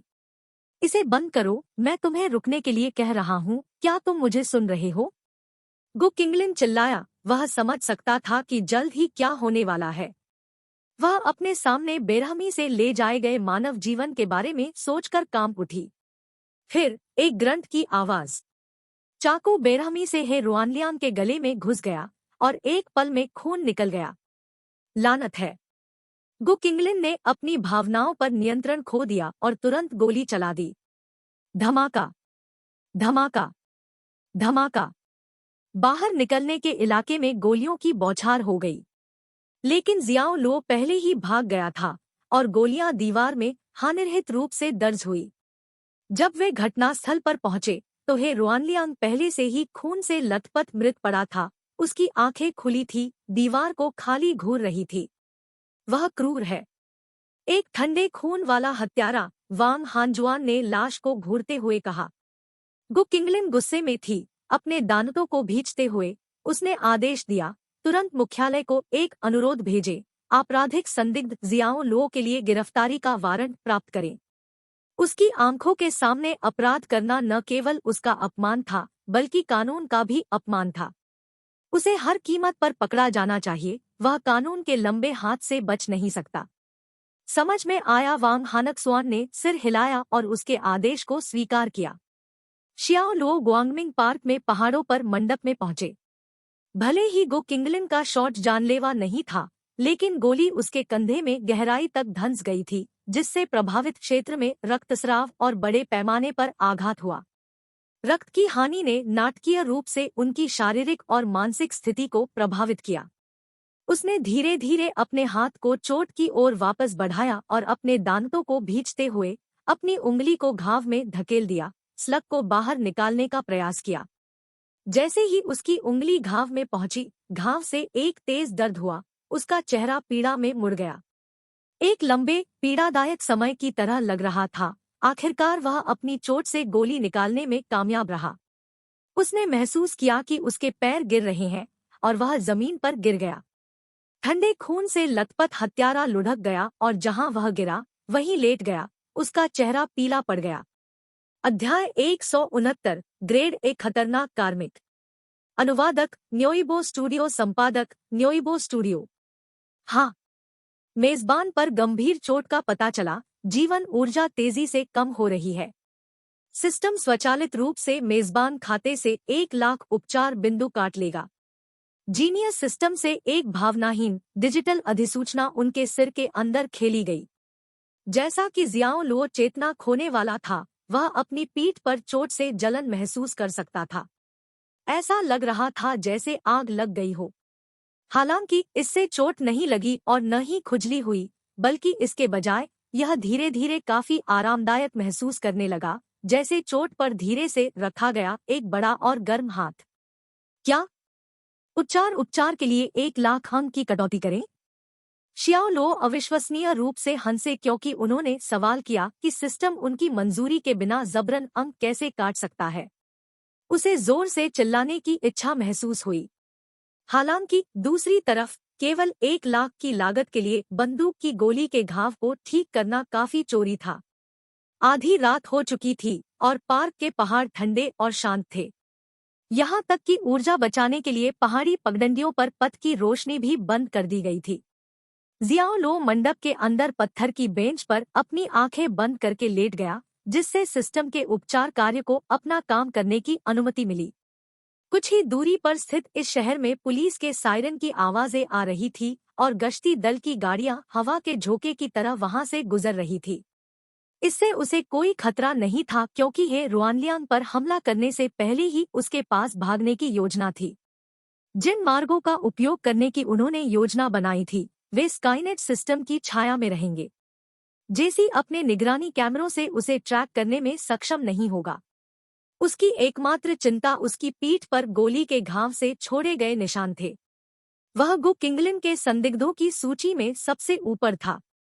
उसने जो गोली चलाई, उसने उसे हे रुआनलियांग को एकमुश्त मारने से रोक दिया, और यह भी सबूत था कि वह अपराध स्थल पर मौजूद था। गु किंगलिन ने अपने ऊपरी धड़ पर गोली मारी, शरीर के हत्या क्षेत्र से सुरक्षित रूप से दूर। अपने महत्वपूर्ण अंगों से बचकर उसने स्पष्ट रूप से उसे जीवित रखने की योजना बनाई। क्या यह एक निशान छोड़ देगा? जियाओ लो ने पूछा। सवाल स्पष्ट रूप से उस प्रणाली की ओर निर्देशित था जो पहले से ही उनके शरीर के साथ विलय हो गया था। हाँ। मेजबान द्वारा लगी चोटें, जिनमें गोली के घाव, चाकू के घाव, जलने और निकट घातक चोटें शामिल हैं, जो मेजबान के जीवन के लिए खतरा पैदा नहीं करती है, उपचार समारोह की स्वचालित प्रतिक्रिया को ट्रिगर कर सकती है। पता लगाए गए घावों पर उपचार प्रक्रिया शुरू करने के लिए अंक काटे जाएंगे। उपचार समारोह के परिणामस्वरूप एक स्थायी वसूली होगी और कोई निशान नहीं छोड़ेगा। एक स्थायी वसूली जो कोई निशान नहीं छोड़ती है। जियाओ लो अधिसूचना का जवाब देने में व्यंग्यात्मक होने से खुद को रोक नहीं सके। उन्होंने टिप्पणी की, आप इसे एक विज्ञापन की तरह कहते हैं। सिस्टम ने जवाब नहीं दिया, जैसे कि यह इस तरह के कमांड के लिए उचित प्रतिक्रिया नहीं दे सकता था। पबफ्यूचर द्वारा विज्ञापन। क्या होता है यदि आपके पास 1 लाख से कम अंक है? हाँ। उपचार समारोह सक्रिय करने में सक्षम नहीं होगा। ठीक वैसे ही जैसा उसने उम्मीद की थी। जियाओ लो ने बात करना बंद कर दिया, सिस्टम के एआई की तरह मजाक जारी रखने की इच्छा खो दी। आधे घंटे बाद उपचार प्रक्रिया पूरी हो गई। जियाओ लो पूरी तरह से ठीक हो गया, एक बार फिर ऊर्जावान महसूस कर रहा था। उसने अपने कंधे को चारों ओर घुमाया और दर्द का संकेत भी महसूस नहीं कर सका। वह अपनी पीठ के पास पहुंचा और उस स्थान को छुआ जहां गोली घुस गई थी। पहले जो था खून से बहने वाला एक प्रवेश छेद, अब नए के रूप में चिकना था। यहाँ तक कि अपनी 2 आंखों से देखे बिना वह पुष्टि कर सकता था कि निशान का कोई निशान नहीं बचा था। अच्छा। जियाओ लो ने सिस्टम की उच्च प्रशंसा की। जैसे ही वह जाने के लिए तैयार हो रहा था, उसने एक जोड़े को पहाड़ पर अपना रास्ता बनाते हुए देखा। ऐसा प्रतीत होता है कि वह आदमी महिला को खड़ी राह पर ले जा रहा था और फिर वे रास्ते से जंगली क्षेत्र की ओर चले गए। कुछ ही समय बाद उसने नरम कराहने और ग्रंटों की सहवास की आवाजें सुनी, जहां से जोड़ी को आखिरी बार देखा गया था। वे स्पष्ट रूप से एक युवा जोड़े थे जो एक आनंदमय क्षण को साझा करने के लिए अस्थायी शरण की तलाश में आधी रात को बाहर निकल आए थे। जियाओ लो उन्हें जानबूझकर देखने के लिए उनकी दिशा में नहीं चला, लेकिन क्योंकि उसकी आंखें पहले से ही अंधेरे की आदी हो गई थी। वहां उन्होंने 2 सफेद शरीरों को एक अंतरंग आलिंगन में देखा। वे कपड़ों के किसी भी सामान से नंगे थे और रात की ठंड से नहीं डरते थे। जियाओ लो असहज महसूस किया, वह कोई दृश्यर्तिक नहीं था, अनजाने में या नहीं, और तुरंत मुड़ गया। जाने से पहले उसने चुपके से उन कपड़ों को उठाया जो उस आदमी ने पास छोड़ दिए थे और उसे खुद पर रख लिया। नीचे जाते समय उसने अपने भूरे रंग के कोट को पास के कचरे के डिब्बे में फेंक दिया। कैप्टन गु, हमने जियाओ लो का पता लगा लिया है। वह ग्वांगमिंग क्षेत्र में सार्वजनिक अस्पताल में है। एक अधीनस्थ की आवाज की घोषणा कॉम स्पीकर पर की गई। अस्पताल में? गु किंगलिन ने तुरंत जवाब दिया, उस पर नजर रखें, उसे दौड़ने न दें, अन्यथा आपको कल काम पर आने की आवश्यकता नहीं होगी। समझ गया। लाइन के दूसरे छोर पर जेसी ने मामले की तात्कालिकता को महसूस किया और स्पष्ट पुष्टि के साथ जवाब दिया। इंजन को स्टार्ट करें, हम सार्वजनिक अस्पताल जा रहे हैं, गु किंगलिन ने ड्राइवर की सीट पर जेसी को बताया। चालक ने तुरंत अपने आधे खाए कप नूडल्स को कार के बाहर ट्रैश कैन में फेंक दिया, इंजन चालू किया और सार्वजनिक अस्पताल की ओर भाग गया। पबफ्यूचर द्वारा विज्ञापन। कैप्टन गु, यह सही नहीं है। जियाओ लो अस्पताल में क्यों है? क्या वह खुद को बदलने की योजना बना रहा है? वांग हानक्सुआन ने अपना सिर खरोच लिया और इसके पीछे एक तार्किक कारण नहीं सोच सका। पुलिस सक्रिय रूप से आवासों की तलाशी ले रही थी और अस्पताल पर भी कड़ी नजर रख रही थी। उन्होंने कहा, कौन जानता है कि उसके जैसा हत्यारा क्या सोच रहा है। किसी भी तरह से हमें इस बार उसे पकड़ने की जरूरत है, गु किंगलिन ने अपने जबड़े भींचते हुए कहा। वांग हानक्सुआन ने सहमति में सिर हिलाया।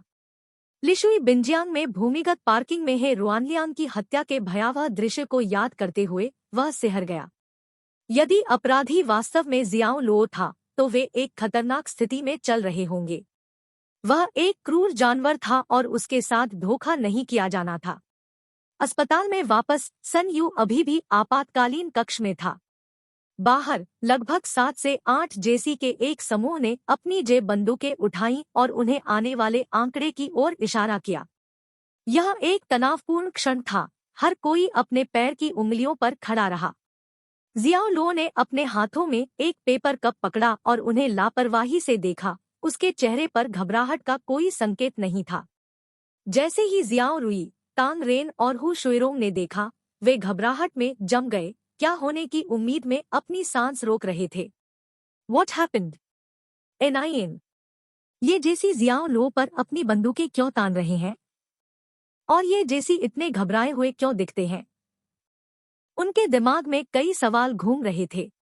उन्होंने इस आदमी को अपने सामने देखा, जो सीधा खड़ा था, कोई डर नहीं दिखा रहा था और वहां पूरी तरह से शांत खड़ा था। जबकि दूसरे छोर पर सशस्त्र जेसी का एक दस्ता अपने गार्डों के साथ पूरी तरह से सतर्क था, उस पर अपनी बंदूकें तान रहा था। वह रहस्यों के एक रहस्य की तरह था जो सामने आने की प्रतीक्षा कर रहा था। जियाओ लो ने अपना सिर हिलाया, खुद से धीरे से हंसते हुए। वह उनकी दिशा की ओर चलने लगा। हिलो मत, जेसी दस्ते के नेता ने शियाओ लो पर जोर से चिल्लाया।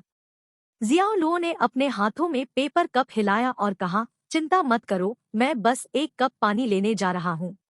यह कोने में है, मैं आपकी नजरें नहीं छोड़ूंगा।